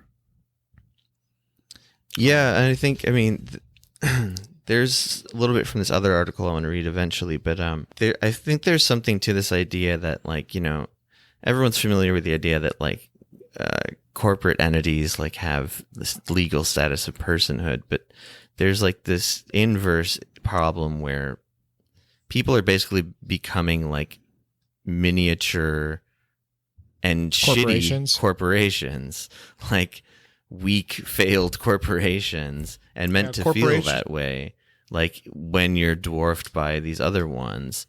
And that goes on to what I was just saying about I have to learn algebra, I have to learn this new language, I'm done with all my other stuff, but I have to keep being productive. I have to follow the get it done method or whatever. You're training yourself for new jobs. Well, and a lot of that comes from even the deeper source of the self-help movement. Like within that original book, Self-Help, the author, just quote here from the article, the author argued that in many cases, poverty was the result of personal failures or weaknesses, such as laziness, profligate spending, and excessive drinking. By overcoming these vices, Smiles maintained, Some guy named Smiles telling me how to live my life. It's just funny. Any individual could achieve prosperity. A man who devotes himself to money-making, body and soul, can scarcely fail to become rich, he wrote, instructing readers to simply spend less than you earn, add guinea to guinea, which I still don't understand what that means, scrape and save, and the pile of gold will gradually rise. I looked up guinea to guinea and found nothing helpful, but anyway, yeah, like there's this turn, I think, that also happens shifting from, at least within this self-help world here, where, yeah, like Ian said, like, you know, an individual can't exist in isolation. So if you are self-bettering, but for the sake of also bettering other people, like in a community, I mean, it's just completely different than this, like, sort of single-minded pursuit of watching your gold pile up, as Smiles talks about. Yeah. Well, I think, I don't know if this is necessarily, yeah, no, I think this fallen under the purview of like the life coach, is that like they always seem to tap into this like Aristotelian notion of like telos, right? That, like, you have a destiny. And I'm here today to help you realize that destiny. And I think the thing that's like super insidious about like the particular brand of like American propaganda is that, like, you know, we grow up being told like you can be whatever you want to be. Like, people died in wars protecting freedom. So you had the freedom to be whatever you wanted to be. So if you don't be whatever you want to be, you're a bad person. But I wanted to be a trust fund kid. And I couldn't figure out how to make it happen for myself. And it's weird. So like, you know, obviously, like, there are material conditions that like account for people's inabilities to succeed. You know, like, logistically, statistically speaking, it's just not possible for all of us to fucking be anything. You know, like there could only be so many famous XYZ, successful ABC, whatever. So it's like, we can't all be Jared Kushner. Exactly. But yeah, like when you grow up in this system being told that, like, you know, we've created an environment where you can be whatever you want to be, like, for a lot of these people, like, they never come to this point of questioning the system because that's almost inherently unpatriotic. So what they do is they start questioning themselves, and I think this is like the logical conclusion of that. Like, they end up here, like the same type of person that like can't envision a world where America might be at fault, or like the conditions in which they live, or the reason for their misfortune or their unhappiness. Like, you know, they can't turn outward, so they turn inward, and that's how they end up here. So it's like the same poverty of imagination that can't allow people to envision, like, maybe the system is at fault for why my life is like this, are the same type of people ending up at these, you know, seminars, regardless of how much money they do or don't have. So. Right. Completely. Yeah. I mean, that kind of really tees us up for this other thing I'd like to read a little bit from.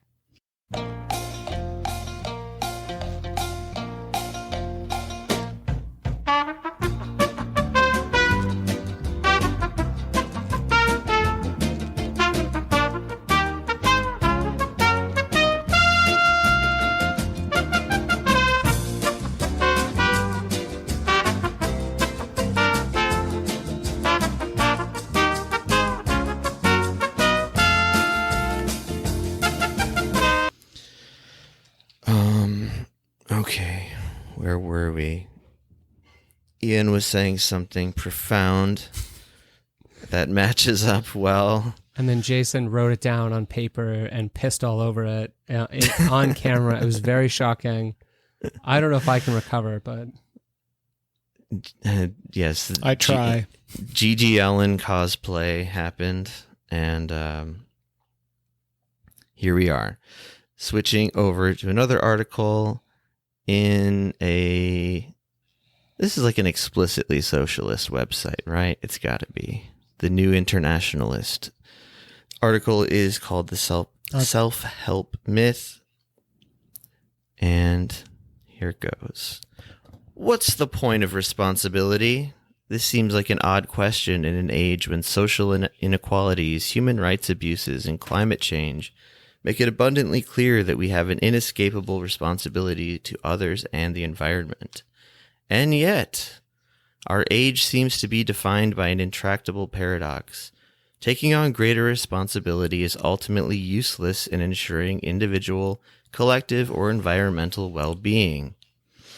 The reason for this paradox is not that responsibility is pointless, but that the kind of responsibility we are encouraged, and in many instances forced, to take is one that places the entire burden of systemic problems on us as individuals.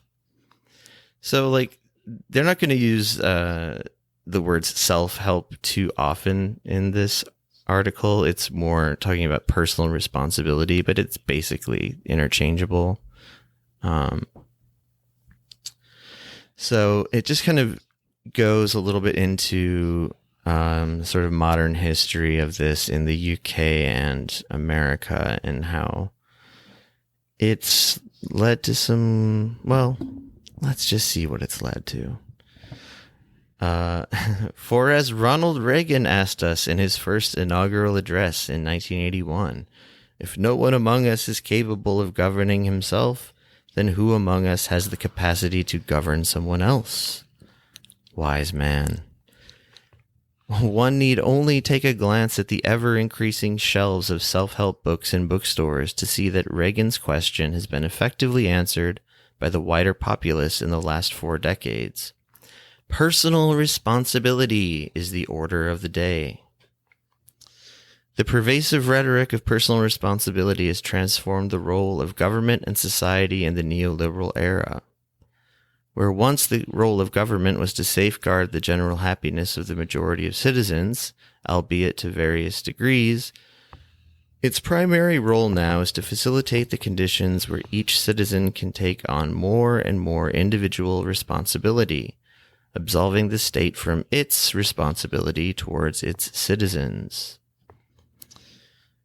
Yeah, I mean, I think that kind of lines up with this idea of basically shifting blame, I guess, is basically what's going on here, like gradually throughout history. I mean, they kind of see it beginning here with Thatcher and Reagan, but I mean, I'm sure you can trace it back further. I mean, shit, we traced it back to Samuel Smiles' tract from 1859. Well, even Kennedy had that kind of energy, you know. He was like, "Hey, man, what are you asking me? What I can do for you? Like, you should be working for me because I'm in the fucking mafia." So, I feel like I love that quote. I love that exact quote of Kennedy's. Yeah, I have it right here in front of me, so I read it verbatim. Wait, I thought the mafia had Kennedy killed. Well, exactly. He didn't get enough people to work for them, so you know they were like, "You had one job, Kennedy." This is a little aside, and I know I'm not supposed to bring up other podcasts, but the TrueAnon series they're doing on JFK right now is really good. I haven't gotten to it yet. You finally listening to TrueAnon? I have not listened to any of the back catalog. I'm basically starting with this JFK series, but the first 2 episodes have been amazing. TrueAnon is great, but yeah, can't. There we go. That's my recommendation. No. It's funny, that Reagan quote fucking cracks me up too, because like the audacity to say that to a country you're governing with a straight face while you have dementia. Like, yeah, I was just gonna say straight face with dementia. I have heard one of the reasons Reagan was elected though is because like right before Reagan, America was like in a real dark place, and people really were thinking about like moving away from some of the individualism stuff, you know. Reagan came in and was like, no. It's funny because I feel like I just heard about something that like kind of refuted this like mythology where it's like, no, like actually like it was in a dark place, but because everything was like functioning kind of the way it was supposed to be. Like there was still a robust middle class, like the free press brought down a corrupt president, like democracy was like in full swing. Carter apparently talked to the populace like they were adults. He's like, yeah, like things are tough right now. Like we're trying to figure some shit out. I think we must have heard the same thing because that's exactly what I'm thinking about, but I'm not sure where I heard it from, which is making me sad. Yeah, but it's okay. We don't have to figure out where it was from. But I also have a distinct memory of just hearing everything you just told me. Yeah, but go ahead, Josh. Sorry. Well, I mean, yeah, I was just gonna say there is a sort of a popular mythology, and then I was just gonna say, like, I've heard that refuted, like, probably in a number of places. I don't know if it's like in any particular person's wheelbarrow.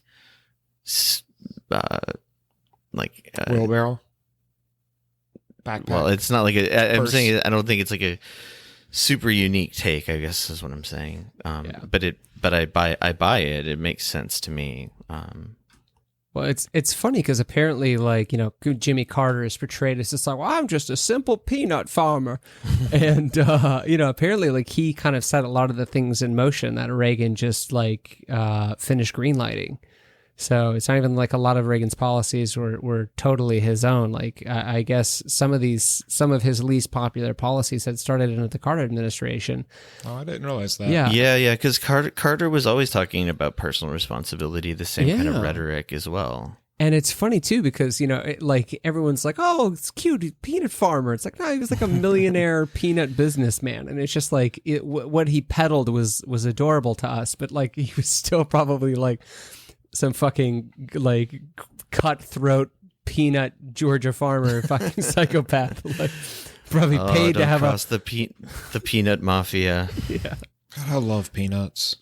I'm missing the point, but I just want you guys to let you know that I love peanuts. I'm glad to know that. Noted. Fuck, damn it, Jason! You pushed what I had about Carter right out of my head. All I can think about is fucking peanuts. You love them too. So many ways to enjoy a peanut. Oh, I was gonna say, I think part of the cultural story of, like, the switch from Carter to Reagan was, like, it's all very surface level culture war shit. It's like, oh, that pansy ass environmentalist with his solar panels on the roof, you know, and then Reagan comes along and literally takes out the solar panels from the roof. Is just like a fuck you environment boy. And, like, I think it was all just very, like, petty and surface level, but, like, at the more meaningful, like, core of who, you know, these parties are, these political parties and these candidates, like, they're basically still kind of representing the same interests, just with slightly different rhetoric. Like, Carter was just like, like you said, the cartoonish, I'm just a simple gosh shucks peanut farmer. But I got to where I was through hard work and determination. You think those peanuts grew themselves? No, I had to underpay a vast army of migrant workers. I'm always like sort of suspicious too about his parents' love for Habitat for Humanity. I don't know why. Maybe just because I'm suspicious of all of these fucking people. For humanity, as I like to call it, is imperialism with a smile. Because, like, you always see, like, these quick clips of him, like, when he's like 112 years old, like holding a hammer in his hand, and there's probably a string above, like, out of frame, keeping it up, and I don't know, whatever. I mean, it's a good organization, I guess. I don't know. Yeah, never really tore it apart, but if you think Jimmy Carter is out there building houses in, like, 120-degree Haitian weather, like, I've got some bad news for you. I think that's what I'm really getting at, is I think some people really believe that he's out there, like, building that house from fucking beginning to end. Even if I was a homeless Haitian person that had lost their fucking home in an earthquake, like, you couldn't pay me to live in a house Jimmy Carter himself built. Like, no fucking way. If the earthquake didn't kill me, this crumbling structure built by this fucking peanut man will. Oh no, here comes a light ocean breeze. There goes my house. Jason, but Jason has a price. Jason, what is your Jimmy Carter peanut house fee? As long as it's made of peanuts, you're in. Unlimited peanuts for the rest of my time. He still has a peanut farm, right? I don't know. If I get a lifetime supply of peanuts, I'll do kind of a lot. amazing he's still alive, but I don't know. I always felt that Carter was one of the better presidents, but I don't know a lot about the details. I think it's just because he was. I wasn't alive when he was again. president. It was like decorum type stuff, and like it's liberal mythology that like everything was going well until Reagan came along and fucked it all up. And it's like, no, go ahead. I was gonna say, and I think too, like just the sheer fact he's sandwiched between like Nixon and Reagan. It's like putting I don't know. It's like putting someone who like it's like putting a drunk driver between like John Wayne Gacy and fucking like Ted Bundy, you know, like, yeah, the drunk driver that ran his car into a school bus full of kids is going to look a lot better like than the person that was eating and like drilling holes into kids' heads. That's true. Isn't Nixon like the I like this lesser of two evils sandwich analogy. Isn't Nixon like the president that's done the most for helping save the environment? I think so, yeah. Well, he created the EPA. Yeah. Anyway. You know what's funny is right before this aside, I think I was literally going to say, like, we don't really need to get into all the presidential history here, but it's cool. It doesn't matter. We can't help ourselves. No, I know. Like Peanuts, Carter, Reagan. But the real story here is really more about Clinton and Blair. Like, yeah. I believe this must be written by an Englishman, because there's usually Americans don't bother with even mentioning what's going on in England in these kind of essays. But in any case, so let's see here. While we might attribute the emergence of the language of personal responsibility to the New Right, a collection of right-wing political groups that emerged across Western democracies in the 1970s and 1980s, it developed more systematically in the politics of Bill Clinton in the U.S. and Tony Blair in the U.K. In fact, Clinton's 1996 reform bill that effectively killed off the notion of welfare in the U.S., yay, those were the good times, was infamously titled the Personal Responsibility and Work Opportunity Reconciliation Act.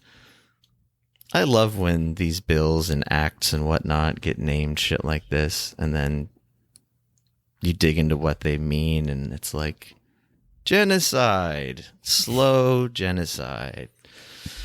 You know what's so funny is I recently started watching Seinfeld, not even rewatching, like for the first time. I was like, what is this show even about? And like the one thing that the Personal Responsibility Act robbed us from was the characters trying to stay on welfare trope. Because like in the early seasons, like George is constantly trying to get his unemployment renewed because you could extend it indefinitely. Right. In this like era where, you know, it was acceptable to like wait until you found a job worth doing. Whereas now it's like, all right, you have 3 months or you will starve to death. That's if you're lucky to, basically. Yeah. Jason and I both mentioned on the podcast being rejected for welfare. Well, insurance. Not welfare. I've been rejected for unemployment. I've never. Oh, sorry. No, I meant unemployment rather. Because that's what's happening. That's what's happening in Seinfeld. That's because Jason storyline. Yeah. Jason kept leaving to go to the bathroom in the middle of the job, you know, and like that's typically not something an EMT can do. So I know. I mean, good employees just piss in a corner. Yeah. Sir, Jason, where are you going? We have to sew his leg back on. I just had some coffee. Like, I'll be right back. He's bleeding out. I forgot to wear my catheter today. Okay, so just back to this article real quick.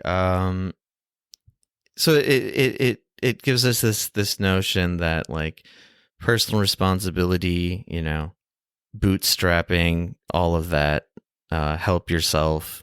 You're the only one to blame as an individual. Yeah. It gets, and this is all like, you know, I'm not blaming necessarily the self-help like genre of books for creating this, but it's interesting to see how those same principles are reflected in this like huge economic way. And so there's all this personal responsibility blather. And but then there are exceptions, of course, to who is personally responsible for their actions. The article goes on to say, the global financial crisis presented serious challenges to the rhetoric of personal responsibility, one that Barack Obama and his administration in the U.S. confronted by doubling down on this rhetoric. In Obama, the neoliberalization of leftist politics that was instigated initially by Clinton and Blair's politics in the US and UK, respectively, was made concrete precisely at the moment when the sanctity of neoliberal economics had been exposed as fraudulent. The global financial crisis removed any illusion that a deregulated and flexible market might bring about greater collective prosperity. And faced with this reality, Obama chose the market. Thanks, Obama. That's a meme, right? A verbal meme. I believe so. But while Obama implied that this new era of responsibility extended to all U.S. citizens, his bailout of the banks and strengthening of the financial institutions that caused the crisis suggested that this new era absolved certain citizens of responsibility. Do you think they were us, guys? I don't think so. Here he taps into an important loophole in the doctrine of personal responsibility. Both Clinton and Blair, following Reagan and Thatcher, preached the gospel of universal personal responsibility, while encouraging a small section of citizens, predominantly those in the financial sector, to be freed from the shackles of responsibility. Why are they so lucky? And when the irresponsibility of this select few came to fruition in the first term of Obama's presidency, he drew on the very same doctrine to legitimize the passing of responsibility for the post-global financial crisis cleanup to those citizens who had already been carrying the weight of responsibility. As kind of a, it's not the greatest sentence, but you know, the buck was passed to the little guy. You guys remember that, right? It's funny because like I'm reminded of Jason. You know, we come full circle, right? Like Jason talked about Carnegie's book, How to Win Friends and Influence People, and that was when we were like in this, you know, fucking awful American Gilded Age, and people's circumstances were certainly no fault of their own, but you know, those on high were busy telling them like, oh, it's because you're lazy and you're stupid and you're slovenly. And it's like we've come right back to that. Like we're back to this fucking, you know, widening inequality and like huge, you know, wealth disparity, and just like the fucking like precaritization of the economy, where like everybody's kind of like biting their nails, going, "Holy fuck, what am I gonna do? My job probably won't exist in 5 years," and you're being scolded to go learn a skill while college is increasingly more expensive. And if you can't afford that, that's your fault too. So it's just like it's your fault you haven't learned to program. Yeah. So it's like we're right back where we started when fucking Carnegie was writing like How to Win Friends and Influence People, when really he was saying like how to be someone that like I would hire to work on my factory floor. This is what I look for in my floor bosses that labor bust and like, you know, kill people who sleep on the job. Yeah, definitely. This is under the heading "The Sacrificed Worker." This is basically the last thing I'm going to read from here, but again, it adds well to what Ian just said. The writer goes on to say, "My ultimate point here is that the denigration of the notion of dependency undermines an existential necessity. We are and always will be dependent on others for our well-being. No amount of personal responsibility can disguise this fact. Without any safeguards outside of our individual selves, we cannot trust that the external world will hold up its end of the bargain." And they go on to like talk about how the world is unpredictable, how there is all this precarity, in terms of how, we can't understand the inner workings of the markets and the minds of our employers or even our own bodies, but we can guess what could happen. So in other words, we can just be, quote, it will lead to crippling paranoia and hypochondria. All good things. And they go on to equate the new right and the third way politicians. I guess you could just sum them both up as neoliberals. That this is like sort of intentional on the part of sort of the architects of society, to have everyone feeling precarious and also to feel that it's completely their fault. And it also makes this connection to like the sharing economy or the gig economy, as being a consequence of this way of thinking, and how like, it's seen as like such freedom to be an Uber driver, right? Like, I'm my own boss. I work my own hours. But anybody knows, there's nothing but exploitation in those types of jobs, really. Mm. And it's only getting worse, really, with what was the referendum in California, Prop 22, something like that? Something like that. About? Yeah, it just gave Uber and similar companies like even more legal justification to completely fuck over their employees. Good. Take that. Yeah, I mean, even in what was it, Alabama, right? Like they voted down the union too. So it's like all across the board, individualism, hyper individualism, and personality. The cult of personality prevails. So, or the cult of personality of the individual. So yeah, yeah, yeah. Also, it doesn't hurt to be Amazon when money talks and bullshit walks. Yeah. What I mean, yeah, I don't know. Like, I wonder if, like you kind of said, like there's just like a hyper normalization and like an internalization of maybe like 100 years of self-help. That's, past its way down through the ages to the like neoliberal policy under which we currently live. Yeah, but then it is also this sort of like full circle sort of self-perpetuating thing, because like those self-help books were a reaction to the shifting economy into, this industrialized neoliberal setup. Yeah. So, once again, we should have just stuck with the socialist option, right? Whatever that guy's name was, Holyoke. Then everything would be different. If his book had outsold Origin of Species, we wouldn't have this podcast. Yeah, I guess maybe that's probably a good place to wrap up. At least this article.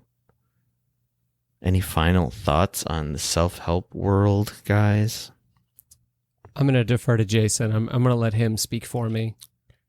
If you need help, you can buy my upcoming book, How to Help Yourself in 36 Different Ways by J.D. Newland. It'll be out on Amazon, self-published on Amazon very soon, possibly right after this episode. The book will be cheap, like $200 cheap. And I think it could really turn your life around. I wouldn't be surprised if there's already a book called 36 Ways to Help Yourself or whatever you just said. That's a good point. Okay. I mean, this is a cop out, but my final thought is just going to be one more quote from this article here at the end.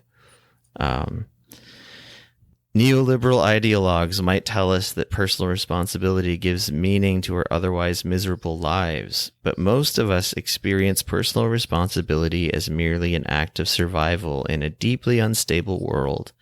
Is this the price of freedom? If so, then we must divorce the confluence of human and capitalist freedom. This is a one-way and abusive relationship in which we are encouraged to see this violence as a reflection of our own inadequacies. Yes, the violence of society prizing the freedom of capital or the freedom to accumulate capital above actual, real, authentic, individual freedom. That's my final reading thought. Ian? Or was Jason really speaking for you? So my thought on self-help is, don't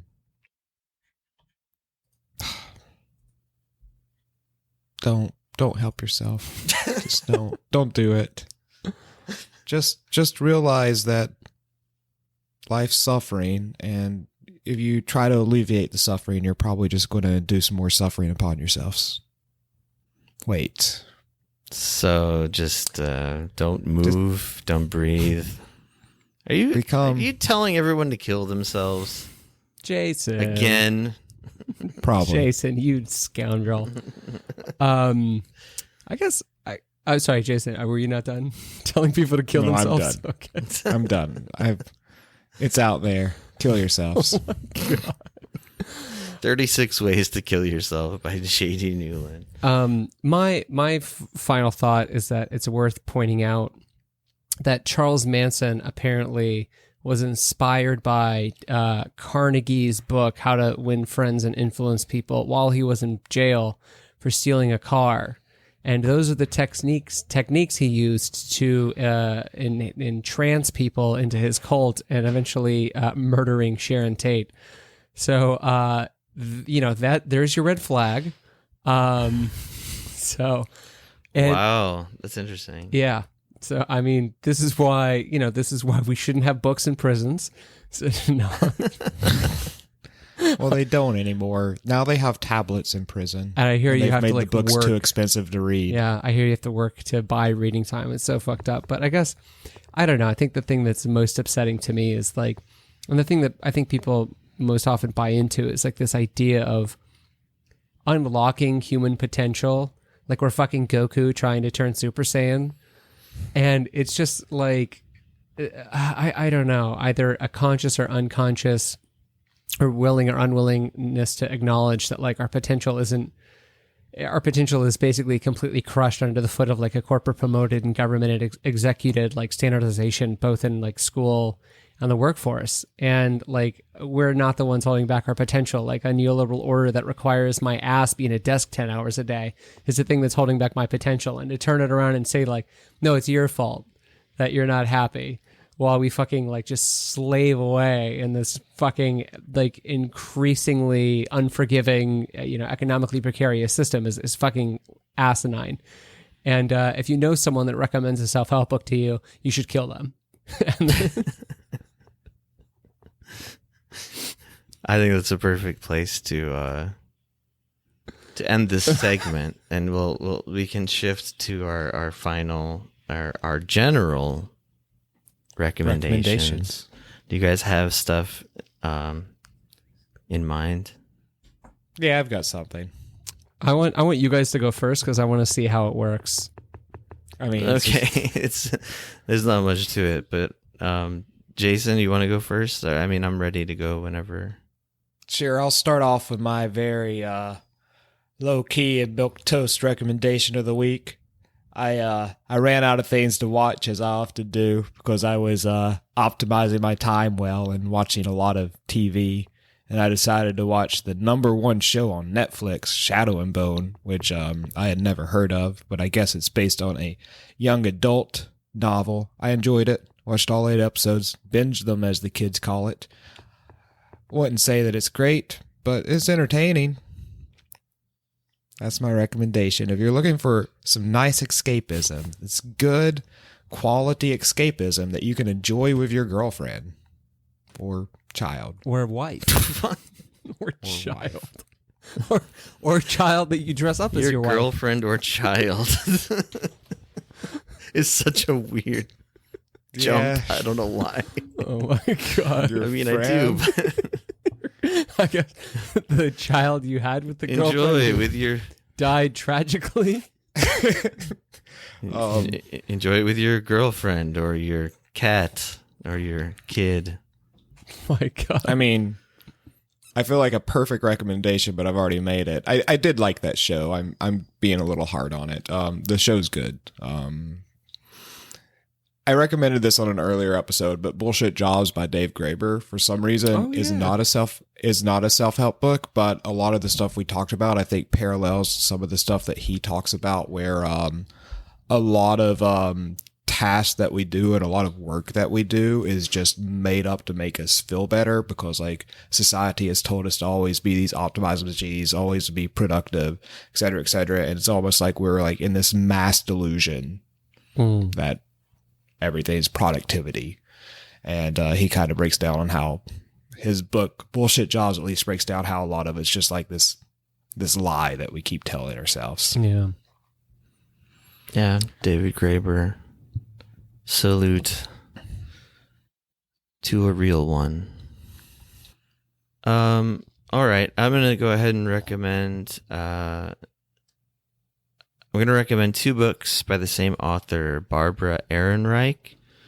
She wrote a book back in, I think, the late 90s called Nickel and Dimed, which is about... She basically moved to... It doesn't matter where she moved. She's a writer and a journalist, but she did many low paying jobs just to try to get real firsthand experience of what it's like to try to survive in America on a wage slavery level. Basically, it says she worked as a waitress, a hotel maid, a house cleaner, nursing home aide, Walmart salesperson, and what she uncovered was not shocking, or it isn't to us. Maybe it was shocking to some people in the Clinton era, the prosperous Clinton era of '98. But it's just a very good book. She's an excellent writer. What she uncovers is just struggle, people working 2 or 3 jobs, all the stuff that I guess is a little bit more commonly understood nowadays, I feel like, than it might have been back then. And then a second book, this is a book I thought of, I wanted to do an episode on this book, and then I thought it would fit in well with the self-help thing, because it's basically an anti-self-help book called Bright-Sided, which is she wrote later, and she wrote it sort of in response to surviving cancer, and while she was battling the cancer, she came to realize that there's this whole positivity industry that she absolutely hates and finds to be actually, more destructive than helpful. It's that kind of it kind of is summed up in the subtitle of the book, how the relentless promotion of positive thinking has undermined America. So it does go sort of right after the things we were talking about with the new thought, positive thinking, The Secret type shit. But yeah, it's a great rejoinder to all of that nonsense, and I recommend both books. That's it. Cool. Do I give mine now? Yes, go ahead. Okay. I guess I'm going to be boring. Like, I'm just going to recommend the book I'm currently reading, which I'm really enjoying, which is it's just Postmodernism or the Logic of Late Capitalism by Frederick Jameson. And it's an older book. I think it's like kind of touching on a postmodernism that was like really picking up steam in the late 80s, early 90s. But it's good. And I mean, I feel like it's still as relevant as ever. And just like, everything in that book that was probably exaggerated at the time it was written it feels quaint, considering like just the world that we're living in now. And then I have an anti-recommendation as well. I am anti-recommending woke comedians. Don't watch them. They're not funny. It's not fun to pay to be scolded. Don't watch woke comedians. I like that. For a moment there, I thought there was like a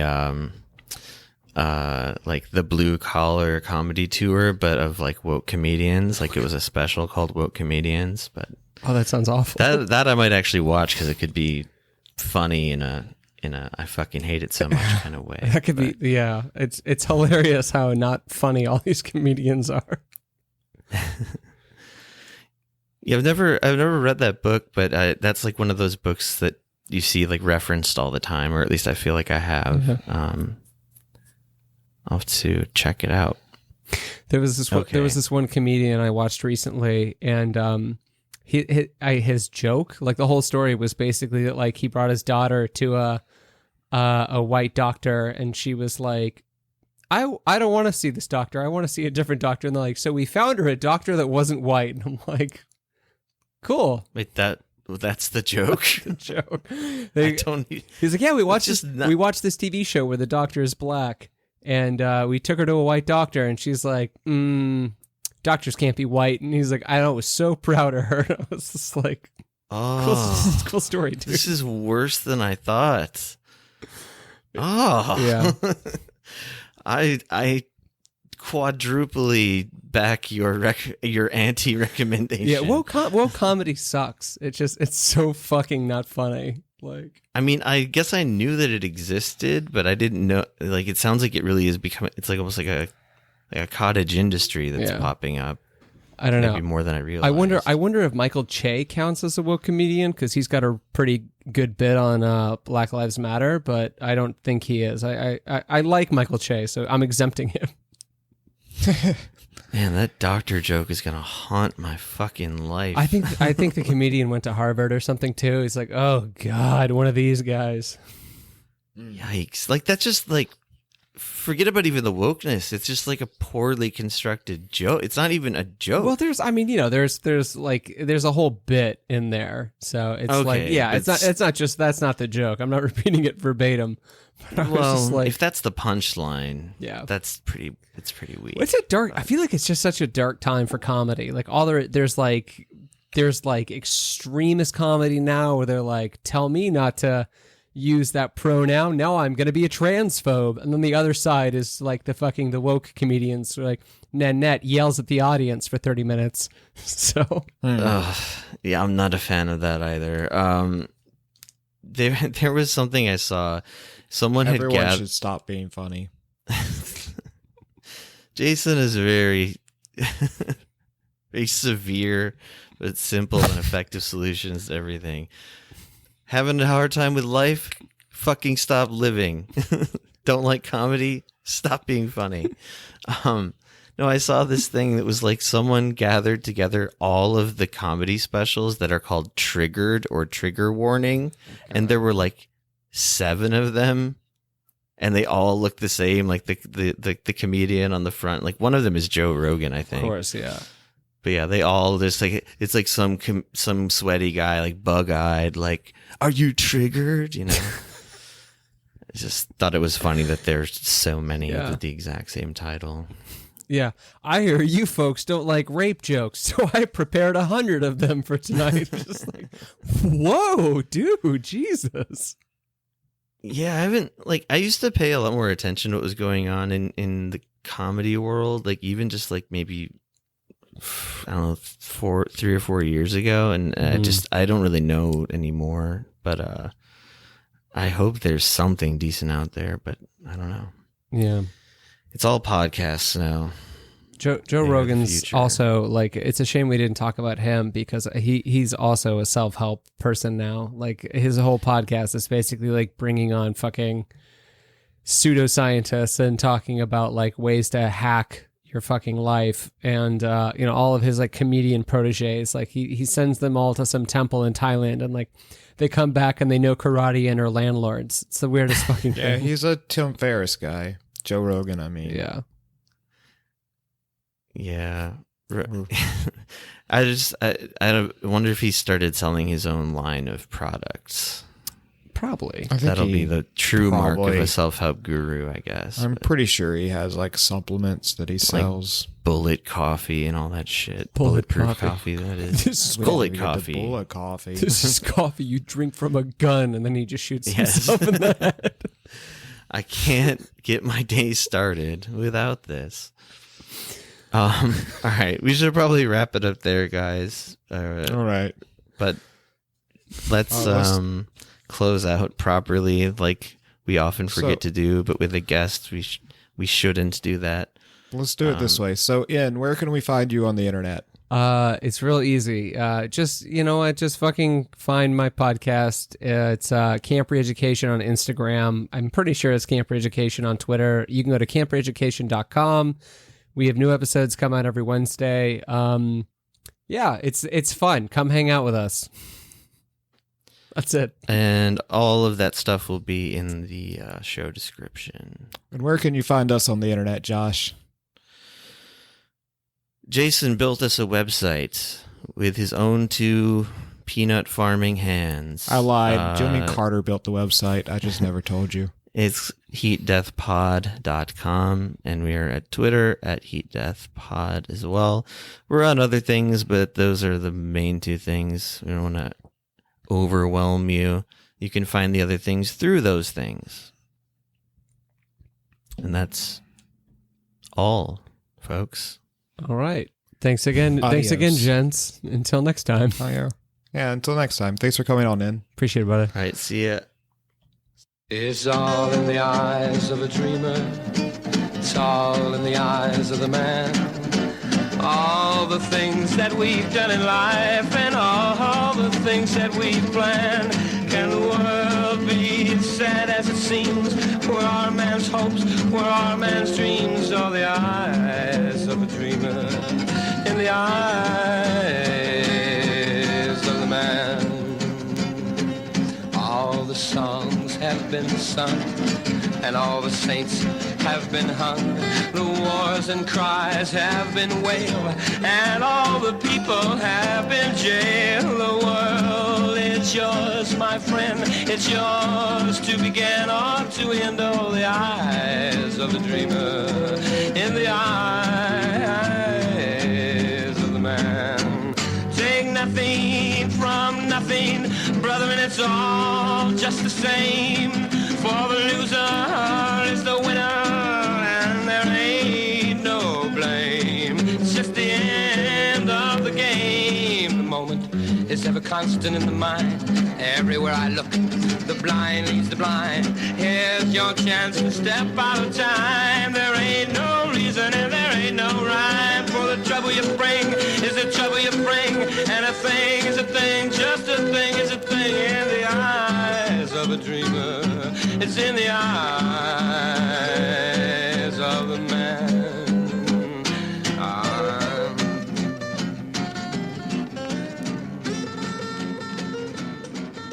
The first voice recording was made in 1860.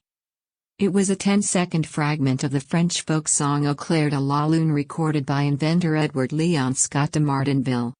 But who will make the final voice recording and when? What will it be? Who will hear it?